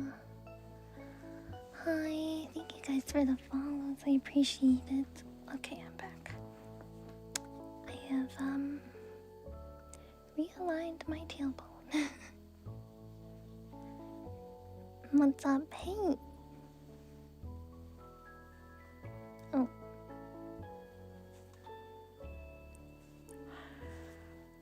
Oh my gosh. I yapped for like the first hour. Hold on, I think Ellie is.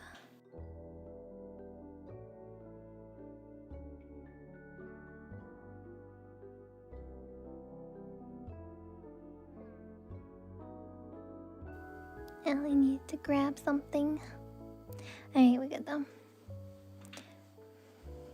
I was I was yapping for the first hour. Sometimes that happens, you know? Sometimes you just have a holy yap, Alfredo moment, and then an hour has passed and it's like, well, what can you do?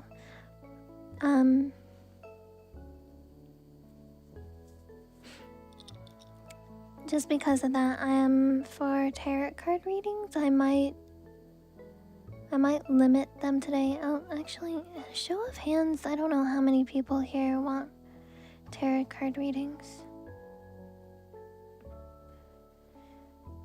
But depending on how many people, I might have to limit to like just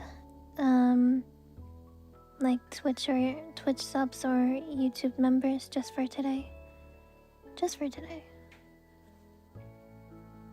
One short day in the Emerald City. One short day for you.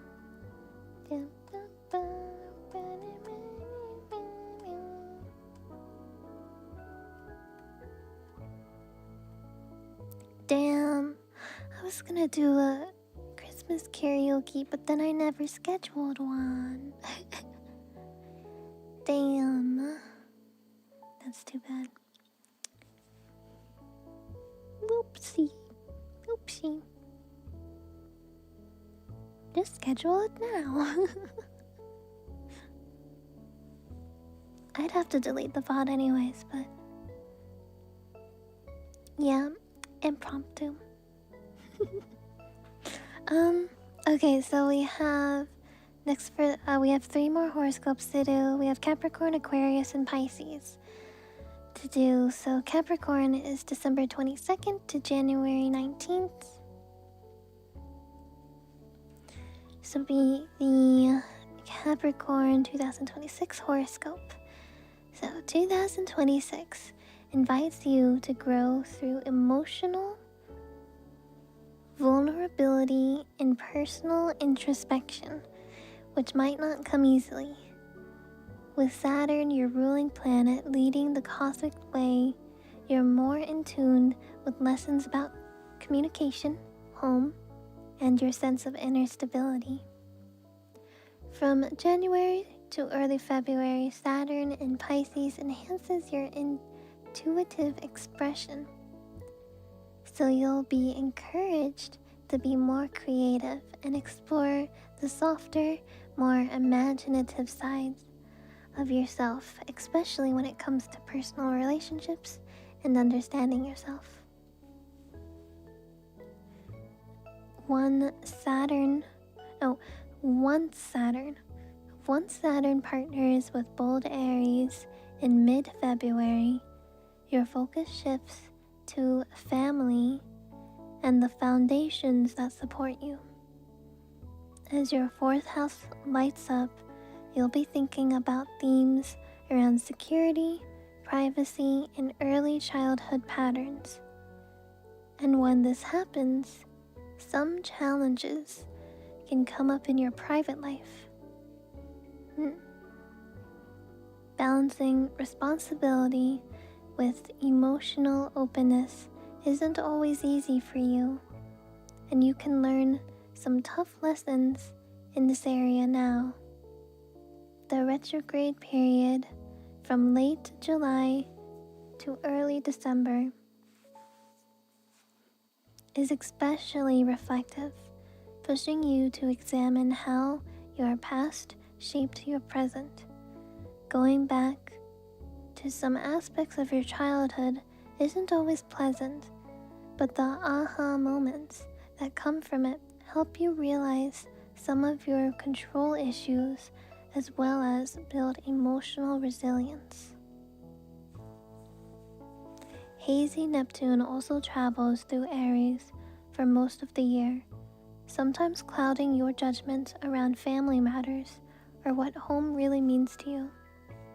Staying in an idealistic mindset could lead to confusion, but finding ways to be grounded with nature, keep up routines, or practice spiritual rituals, cult,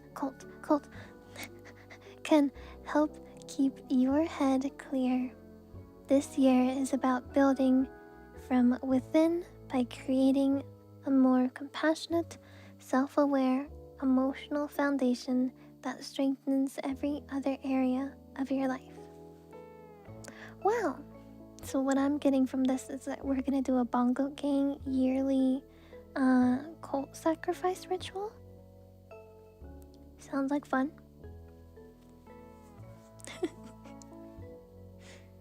Oh god. We're gonna sacrifice one bongo to Saturn. Okay, that was a joke. Okay, next up we have Aquarius. If there's any Aquarius in chat. Aquarius is January 20th to February 18th. Goodbye, Panda.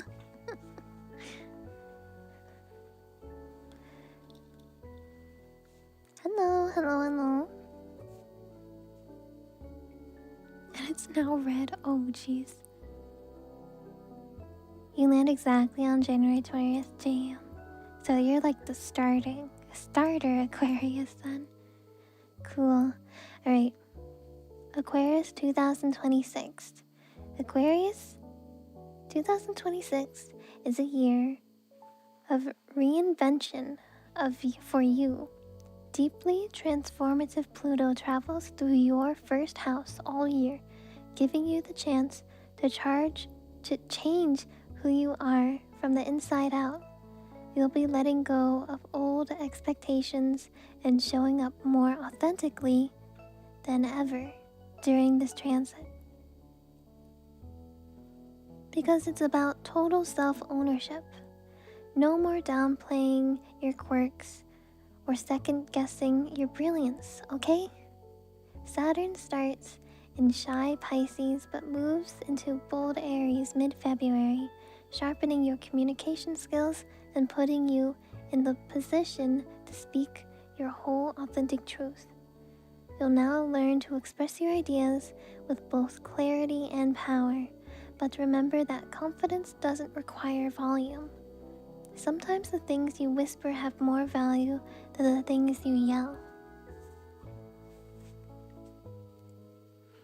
Your ruling planet Uranus will be shaking up your 4th and 5th houses, challenging what home, family, creativity, and play mean to you.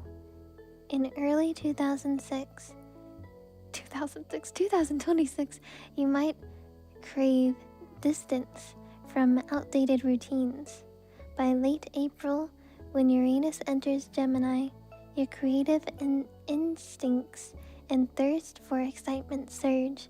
Embrace spontaneous hobbies, travel, or artistic experiments. Personal growth often means rewriting your own rules.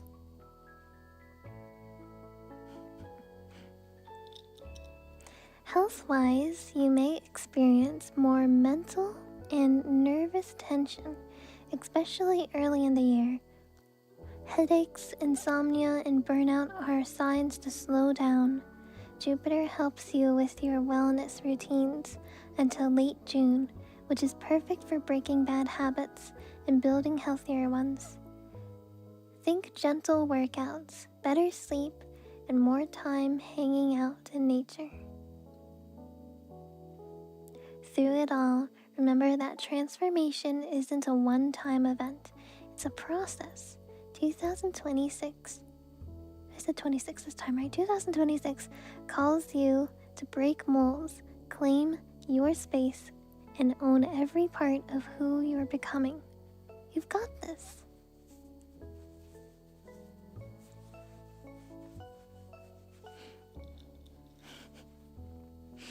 Thank you, Tails. And thank you guys for the follows.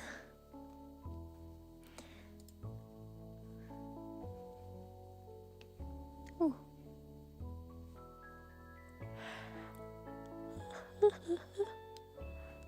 Hello. Hi, hello, Star. Hello.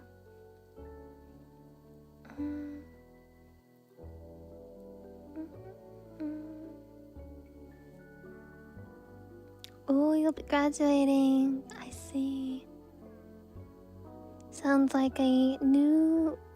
It's like an end of a chapter in your life and beginning a new one. That's exciting. Yes, and then the last sign of the zodiac, we have Pisces, February 19th to March 20th. So any Pisces in chat, this is your 2026 horoscope. Dear Pisces, your 2026 kicks off with Sirius Saturn in your sign, pushing you towards a major identity boost. This is your time to redefine who you are and what you stand for. Saturn in your first house brings structure and self-discipline, helping you ditch distractions and build a stronger, more confident version of yourself. Meanwhile, your dreamy home planet Neptune will also be in this position for a while as it stirs up deep spiritual awakenings and encourages you to get in touch with your dreams, values, and inner truth. And this intense mix of clarity and idealism can lead to incredible self-discovery if you're willing to be honest with yourself and a little vulnerable into the world. The world. Family dynamics and friendships also evolve this year, starting with Saturn moving into Aries in February and pushing you to assert independence, while Uranus in Gemini from late April on encourages bold, honest conversations with family.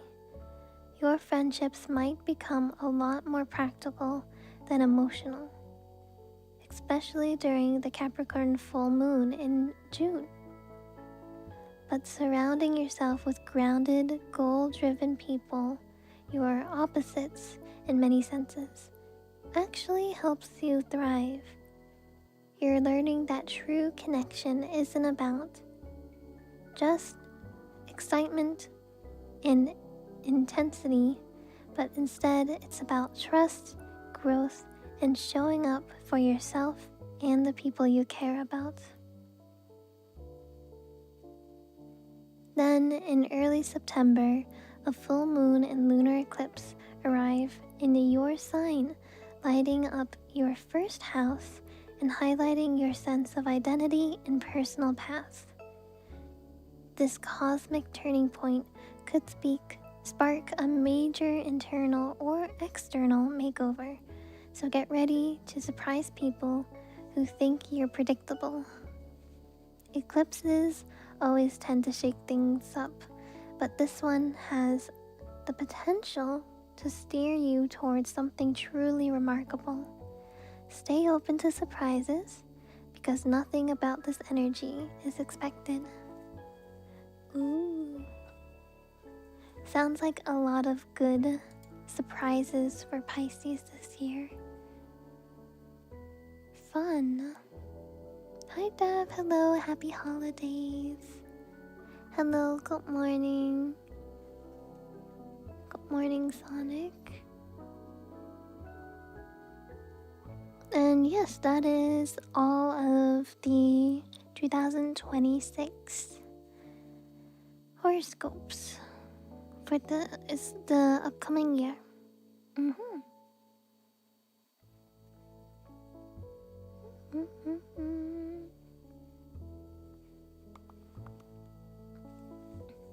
Okay, I guess we should move on to some tarot card readings. How many people wanted readings, by the way? I feel like I don't know how many I can do today.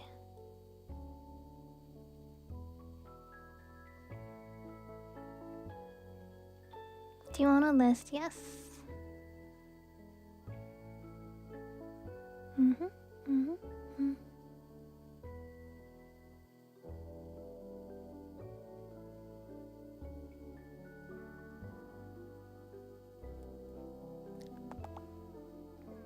Can we get W in the tarot for next year? Maybe. It could be.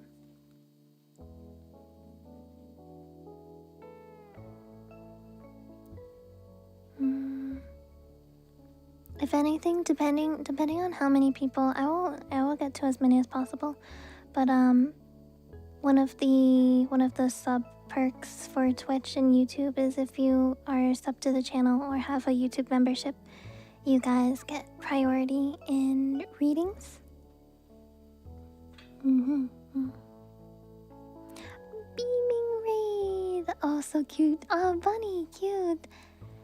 Beaming, thank you so much for the raid. Hi raiders, welcome everybody. Nice to meet you. I'm Yuchi. We just finished doing some reading horoscopes for 2026, and now we will be doing some tarot card readings. Yeah. I hope you had a wonderful stream. I hope it was good.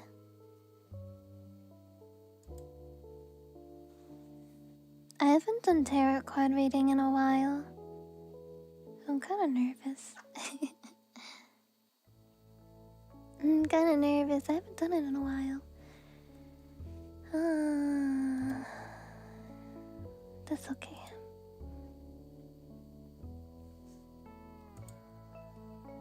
Is my cam working again? Yeah, I think I got it working.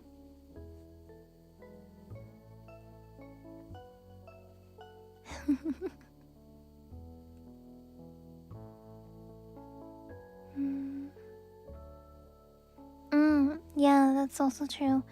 For those who want readings, if you guys have more specific questions, not yes or no questions, that would definitely help.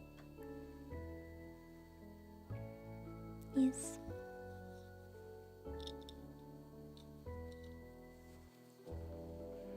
Cam should be working again. Oh, excuse me.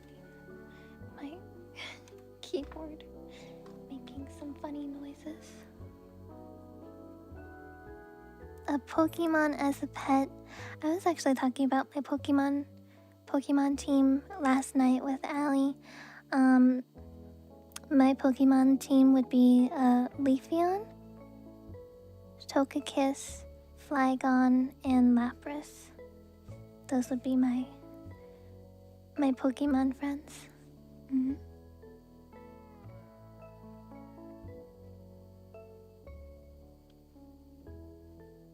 Yep. Oh, that's a fun question. If you guys had a Pokemon team,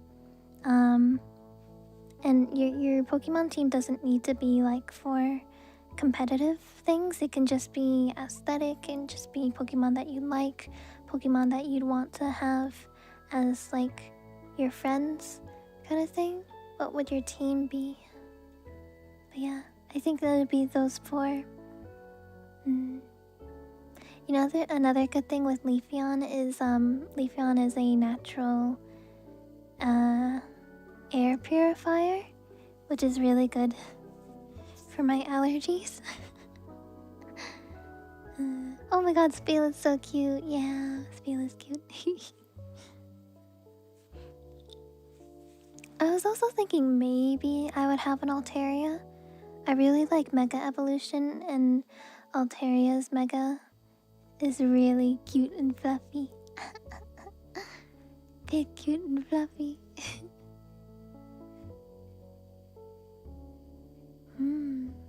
Cool. Then yeah. Definitely Leafeon, Togekiss, Flygon, and Lapras. Maybe Altaria. Maybe. We'll see. I wouldn't really want to do like battling. The only battling I do is probably for like self-defense in the wild. Beep.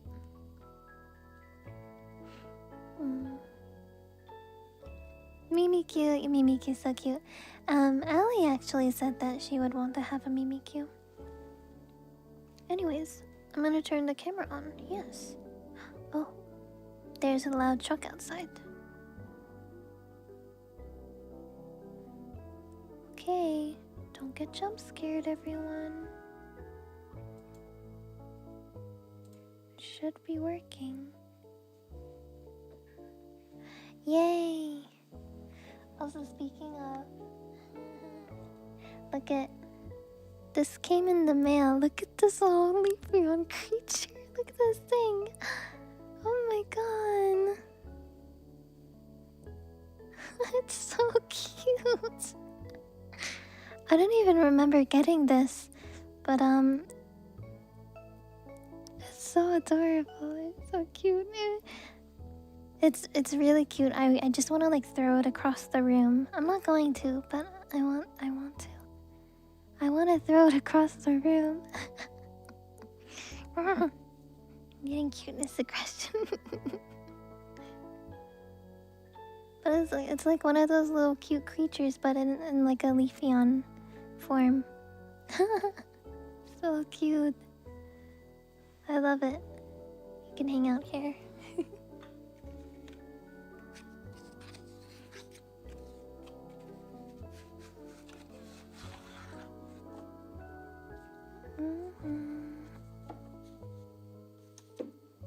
You know what another thing that we could do, guys? For tarot card readings today? We could actually make it a little bit easier on everyone. We could just do like single card advice. So then everyone will get like an advice. That would be easier for Tails too. Tails, I'm making it easier for you. You just threw me across the room. Why do you throw me across the room? Oh jeez.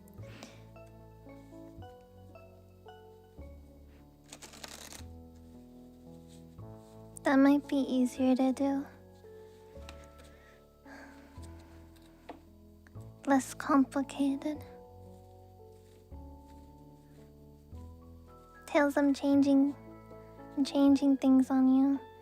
Yeah, so everyone will get a single card reading for today. And we'll get some generic advice. Voodoo doll. Not a voodoo doll, no. We'll get a single card reading. Here, for example, I can show you what will happen. So I'll just pick a random card. This one will be for me. So I got the Emperor. So the Emperor represents leadership, stability, structure, security, having things under control, hard work and discipline.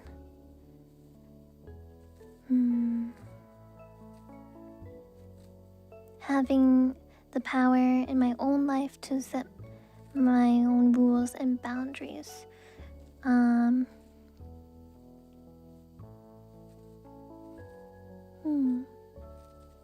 So I guess for me, it's more of like a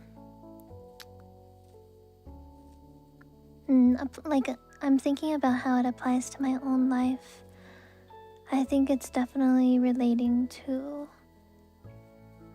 like giving myself power to set boundaries in my own personal life. And that would be my advice for today. So that's just an example. Alright, Tails, do you have a list for me? We can go down the list.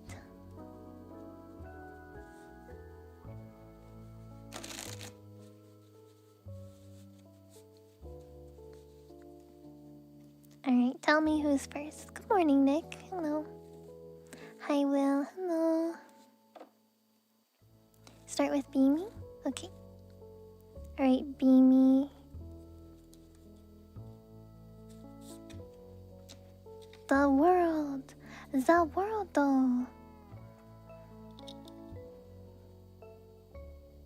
Your piece of advice today. I have my cheat sheet here. So something in your life is coming to a completion. Something is completing some cycle, something, and it's the end of the cycle, and it's going to be the start of a new cycle soon. So the advice would be to finish what you started, tie up any loose ends, and step into the future with confidence. And that's what your advice would be for today.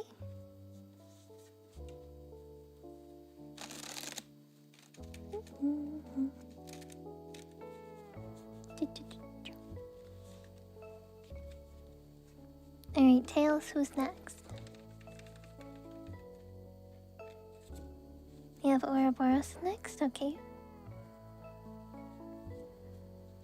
Okay, Ouroboros. High Priestess. High Priestess, I already know this one. High Priestess, the advice for you is to trust your intuition today. There may be information that the full information is not being provided to you. So if you have a gut feeling about something, trust that gut feeling.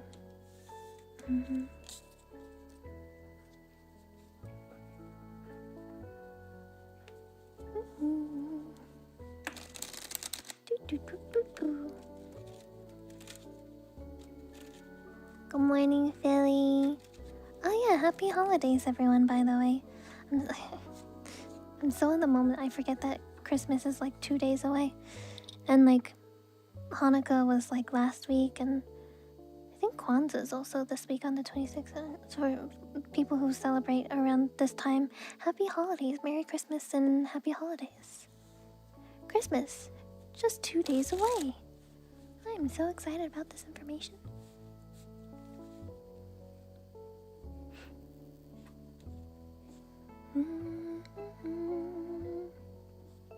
Alright, Mitsuki is next. Mitsuki is next. Okay. 10 of Cups. Squeak, squeak, squeak, squeak, squeak. That's 10 of Cups, right? The X? Pretty sure. Or is it 9? No, I think it's 10.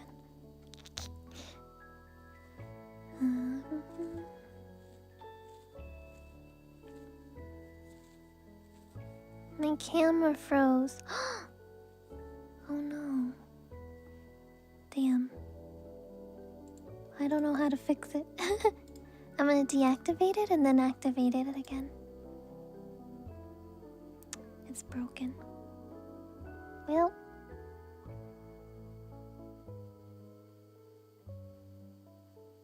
Alright, never mind. Camera's broken.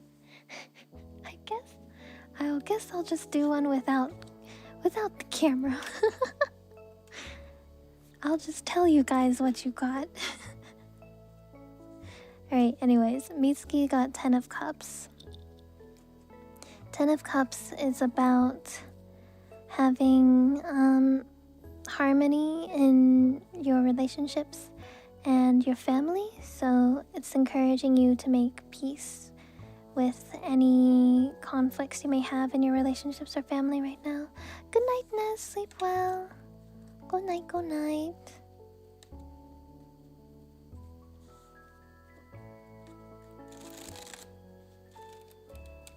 Well, the camera was working before, but I don't know what's going on with it. Alright, who's up next?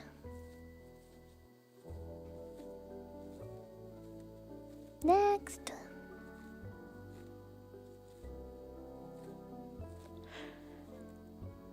We have Vale, okay.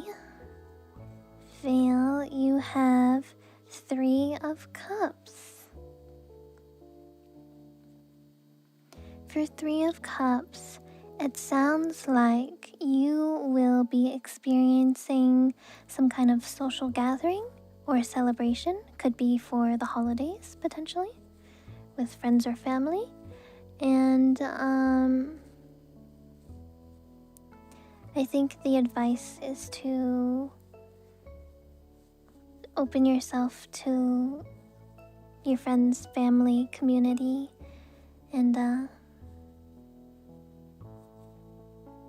now is not a time for isolation. It's a time to embrace the people in your life, the people you care about, stuff like that, and celebrate the people you care about together. Alright, next. Thank you, Fred. I appreciate it. Oh my god, my tail bump. I gotta bi-sit. Do you guys know what bi-sitting is? It's not like sitting normally in a chair. Alright, Quest from YouTube chat. Alright, Quest. Your card today is... Man, I wish I could do this with my camera, but I can't. Ace of Swords. Squeak, squeak, squeak. Ace of Swords, so... The advice for you is to apply this to your own life, but have decisive action and to speak your truth. Take that and apply it to however you see fit in your life. Welcome back, Ginger. Yeah, I wanted to show the cards too. My camera's been having issues. Like on Sunday I was trying to boot it up and it just wasn't working, and now it froze. I don't know what's wrong with it. It might be my USB cords. I can try putting it on again, but I'm not sure if it will work.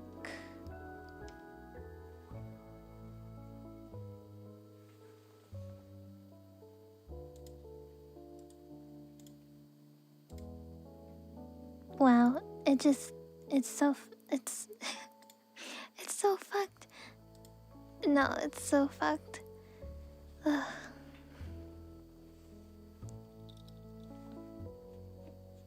It's just not working.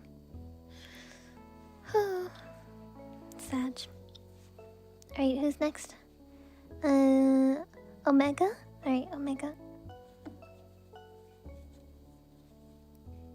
Omega is next. You get Temperance.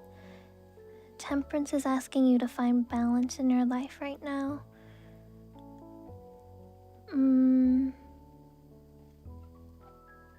Yes. Have patience and find balance. Avoid extremes.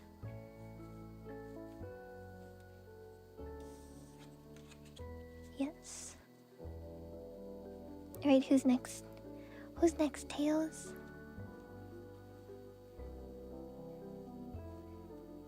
Hi, Split. Hello.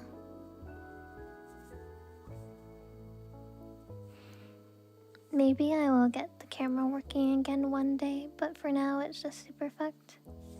Nick is next. Right, Nick got Judgment. Beep.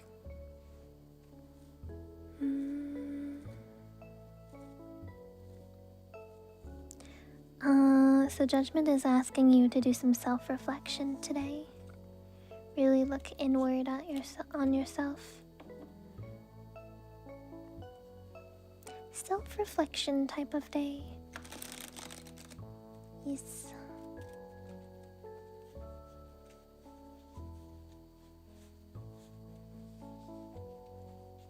Thank you, Crypto. I appreciate it. Alright. Beamer. Got it. Where? The Sun. Sun is always a good card. So basically, whatever you are pursuing today, the universe it agrees with your path. It agrees with your decisions. So you will be successful in your endeavors today. Congratulations. Necklace-san, thank you for the resubby, and also Lemons, thank you for the follow. Welcome back. 3 months, let's go.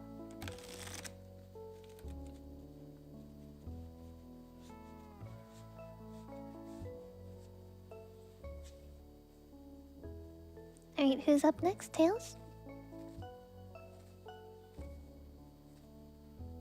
It's Noah, okay. Noah's card for today is 8 of Pentacles. 8 of Pentacles is asking you to work hard and dedicate yourself to your skill today. To remain focused and don't be distracted by distractions.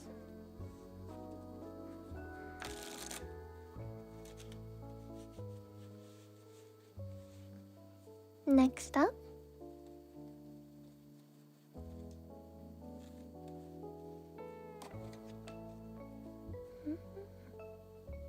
Alger from YouTube TOS. Okay, Alger.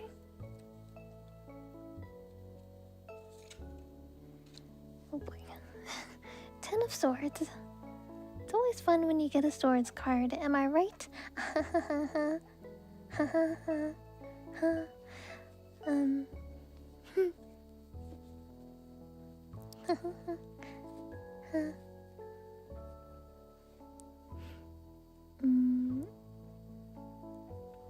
So 10 of Swords says that you've been through some shit.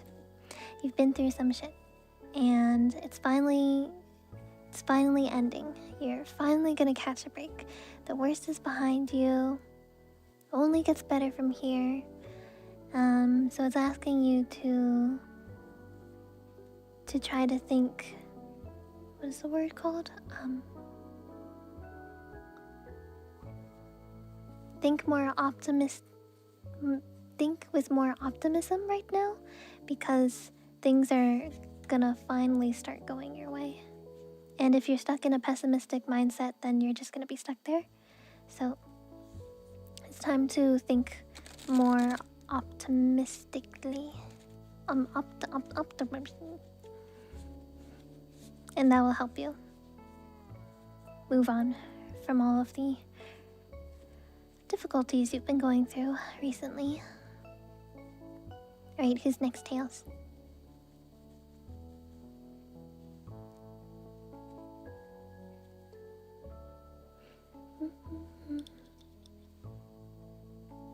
Optimistically.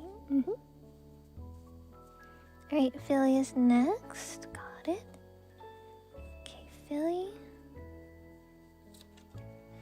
Page of Pentacles. Believe this is a... Wait, where's Pentacles? Squeak, squeak, squeak, squeak, squeak. Squeak, squeak, squeak.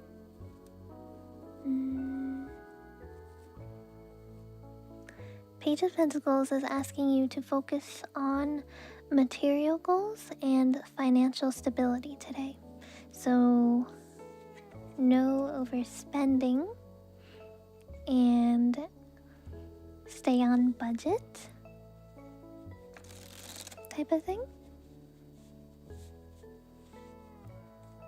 And then Bullius is after.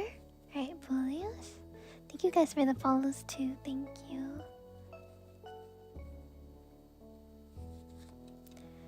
Bullius also got the High Priestess. So trust your intuition today because you're gonna need it. Rip wallet. Yeah, trust your intuition today. If something feels off, it's probably off. You shouldn't trust it. Stay vigilant. Stay frosty, soldier. That's what they say.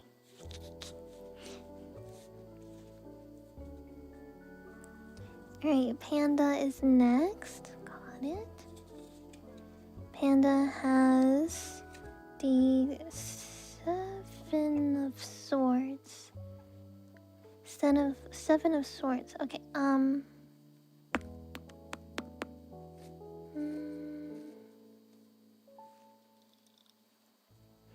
Seven of Swords. Okay, so it's asking you if you are facing a challenge or are going to face a challenge in the future. It's asking you to be strategic in your planning and be resourceful when working through the challenge or problem you're facing.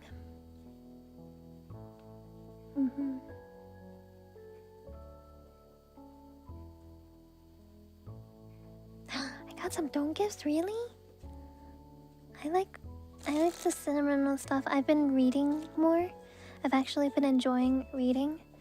I took a break between the last book I read and the one I'm starting now, but the one I'm starting now is actually, it's so good. I'm learning so much.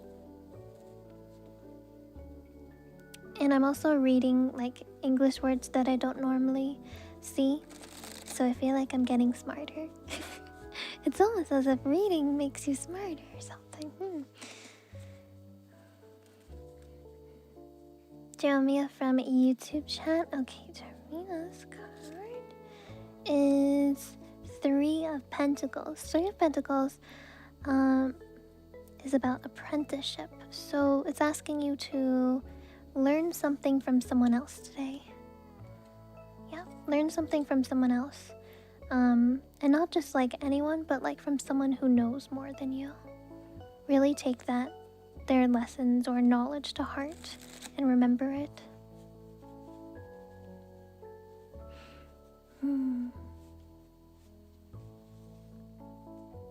Old English vocabulary.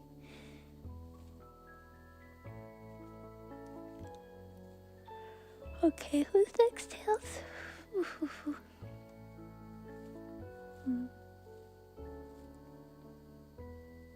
Aether? Okay. Oh goodness. Three of Wands. Three of Wands.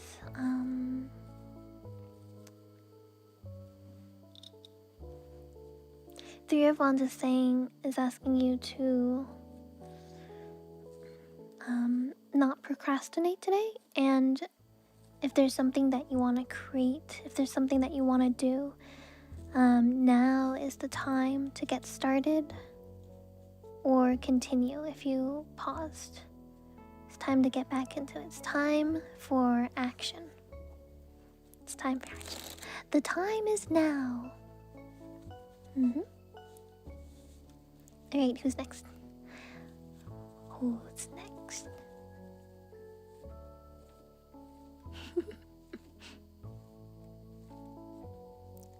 Like Kawaii-san?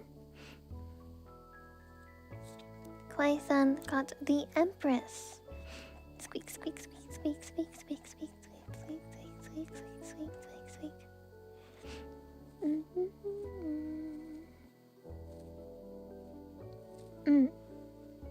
The Empress is asking you to nurture something today.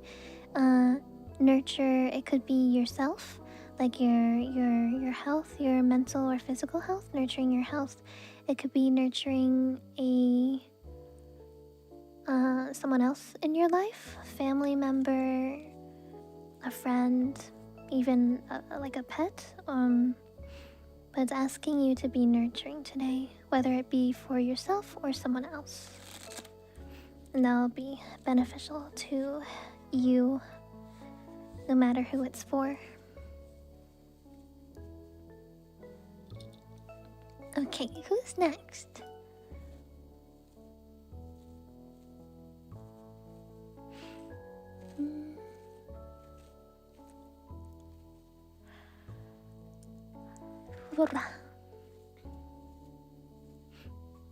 Mad accurate. I'm telling you guys, tarot cards never lie. They never lie, and even if you don't think it applies to you or like a certain situation, it could apply to you in the future. It's always some piece of advice that can apply to you in some way. Squeak, so true. It's because my mouse wheel is squeaky. Can you hear this? So whenever I use it, I go squeak, squeak, squeak. Stalic is next. Alright, Stalic. The devil. Alright, so the devil is warning you to not give in to temptations today. Temptations could be like quick fixes, procrastination,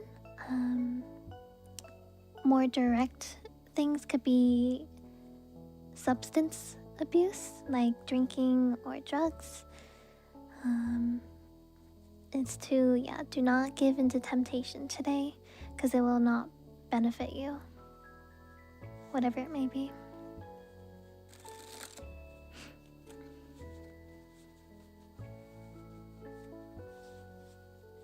Mouse-pilled? Well, I was being kind of mouse-pilled, but related to my actual mouse. She's bald! She's bald and she's torturing people with hair. Alright, who's next? So no more listening to ASMR. Well, I'm not sure if it doesn't necessarily is related to that, but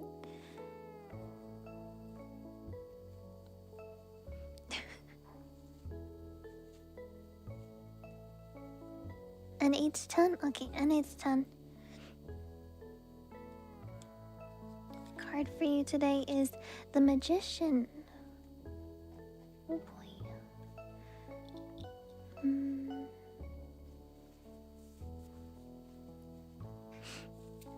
The Magician is asking you to tap into your full potential that you currently have. You have everything you need to succeed right now in whatever your goal or goals are, and you just need to tap into your potential and manifest your desires or your outcome or your goals, whatever they may be. Because you have everything you need to be able to achieve them, but now it's up to you. The only one holding you back is yourself. It's time to just do it.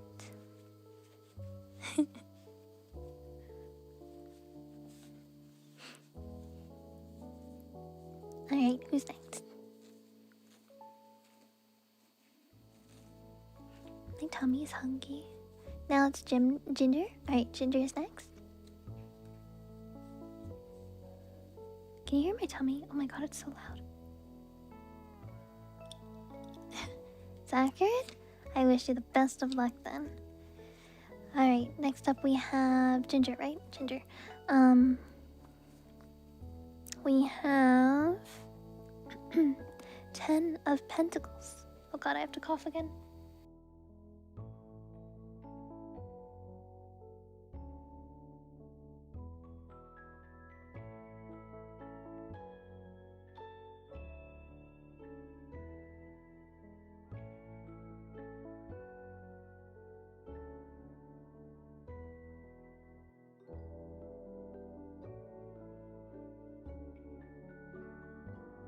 Okay, I think I'm good. Yeah, 10 of Pentacles. This is for Ginger, right? Yeah.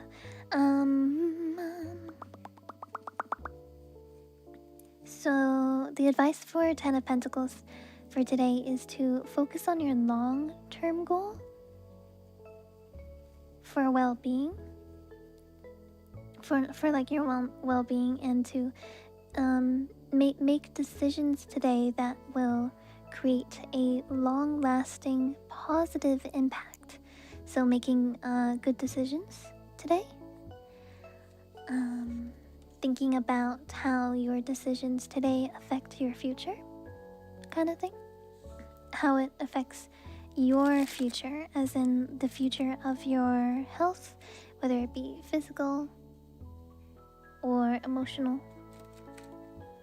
whatever it is. Think about how your decisions affect your future. A shadow dog. Okay. Shadow dog. Got Queen of Swords. Squeak, squeak, squeak, squeak, squeak, squeak.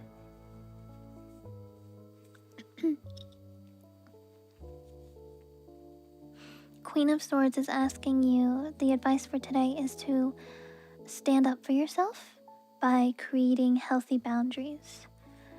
Whatever kind of relationship issue you may be going through, it could be family, it could be friends, it could be a romantic partner, it could be anyone.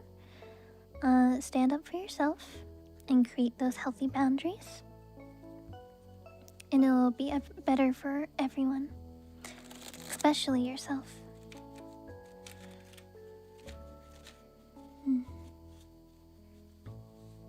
I'm gonna make some rice after stream, cause I'm Chinese like that. Cause I'm Chinese like that. Alright, who's next? Garfunkel? Okay, Garfunkel.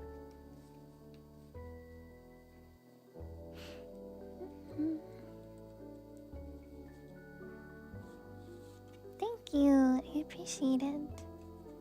Thank you, thank you.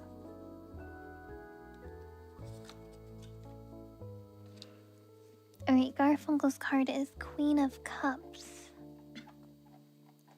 Squeak, squeak, squeak. Squeak, squeak. Squeak, squeak, squeak. Queen of Cups,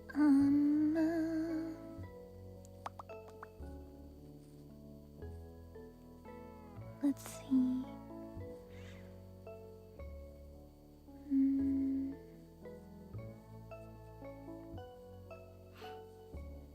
Squeak is a nice trigger word, honestly. You're kind of right. Anyways, Queen of Cups.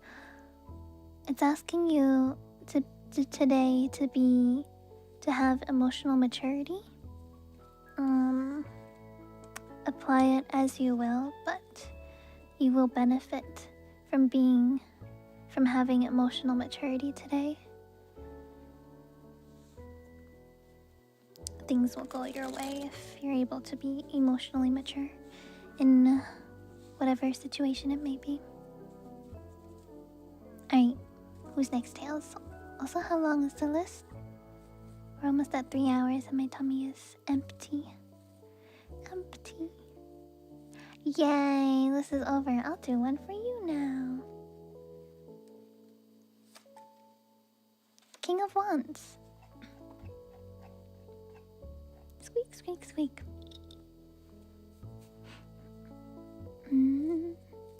King of Wands is asking you to take responsibility for what you're doing in life right now. Be decisive. Trust your own competence. But you have to take control. You have to take control somehow. What's that reaction?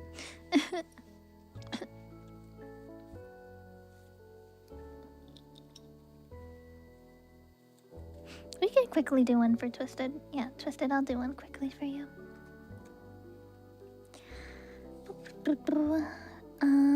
10 of Wands.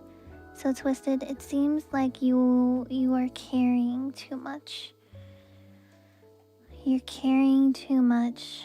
You're overburdening yourself with maybe too many responsibilities, overworking yourself, and today is important to ask for help. There's no shame in asking for help, especially when you're overworking yourself. Yep. And there we go. Tarot card readings done. Dun dun dun. Well, thank you, everybody. Sorry about the camera not working. It only worked for like a couple.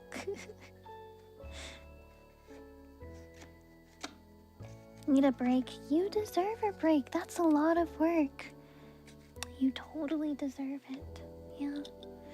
But yeah, sorry for the camera not working. I'll try to have it working in the future. I don't know what's wrong with it. I'll probably have to do some testing or something. But yeah, thank you everybody for watching. I'm gonna be watching and listening. I'm gonna be doing more ASMR tomorrow. If you enjoy ASMR triggers, we're gonna do ASMR triggers tomorrow. It will be sometime in the early morning. I've been waking up a little bit later than 4 a.m., so it might be between like 5 and 6. Yeah, tomorrow morning. But yeah, thank you everybody for hanging out with me today. It was nice talking with you all. I hope to see you tomorrow. Also, hi Frozen, hello. I woke up early, yeah. Yeah, Merry Christmas and Happy Holidays, everybody. If you're all around tomorrow, see you tomorrow. Yeah, make sure to join the Discord if you'd like. If you'd like to join the community, if you're looking for a place to, make friends, find people with similar interests as you. Yeah, join the community. We have a lot of great people here. Everyone is very nice and friendly. And if anyone's mean, I will bonk them so they're not mean to you. Yeah.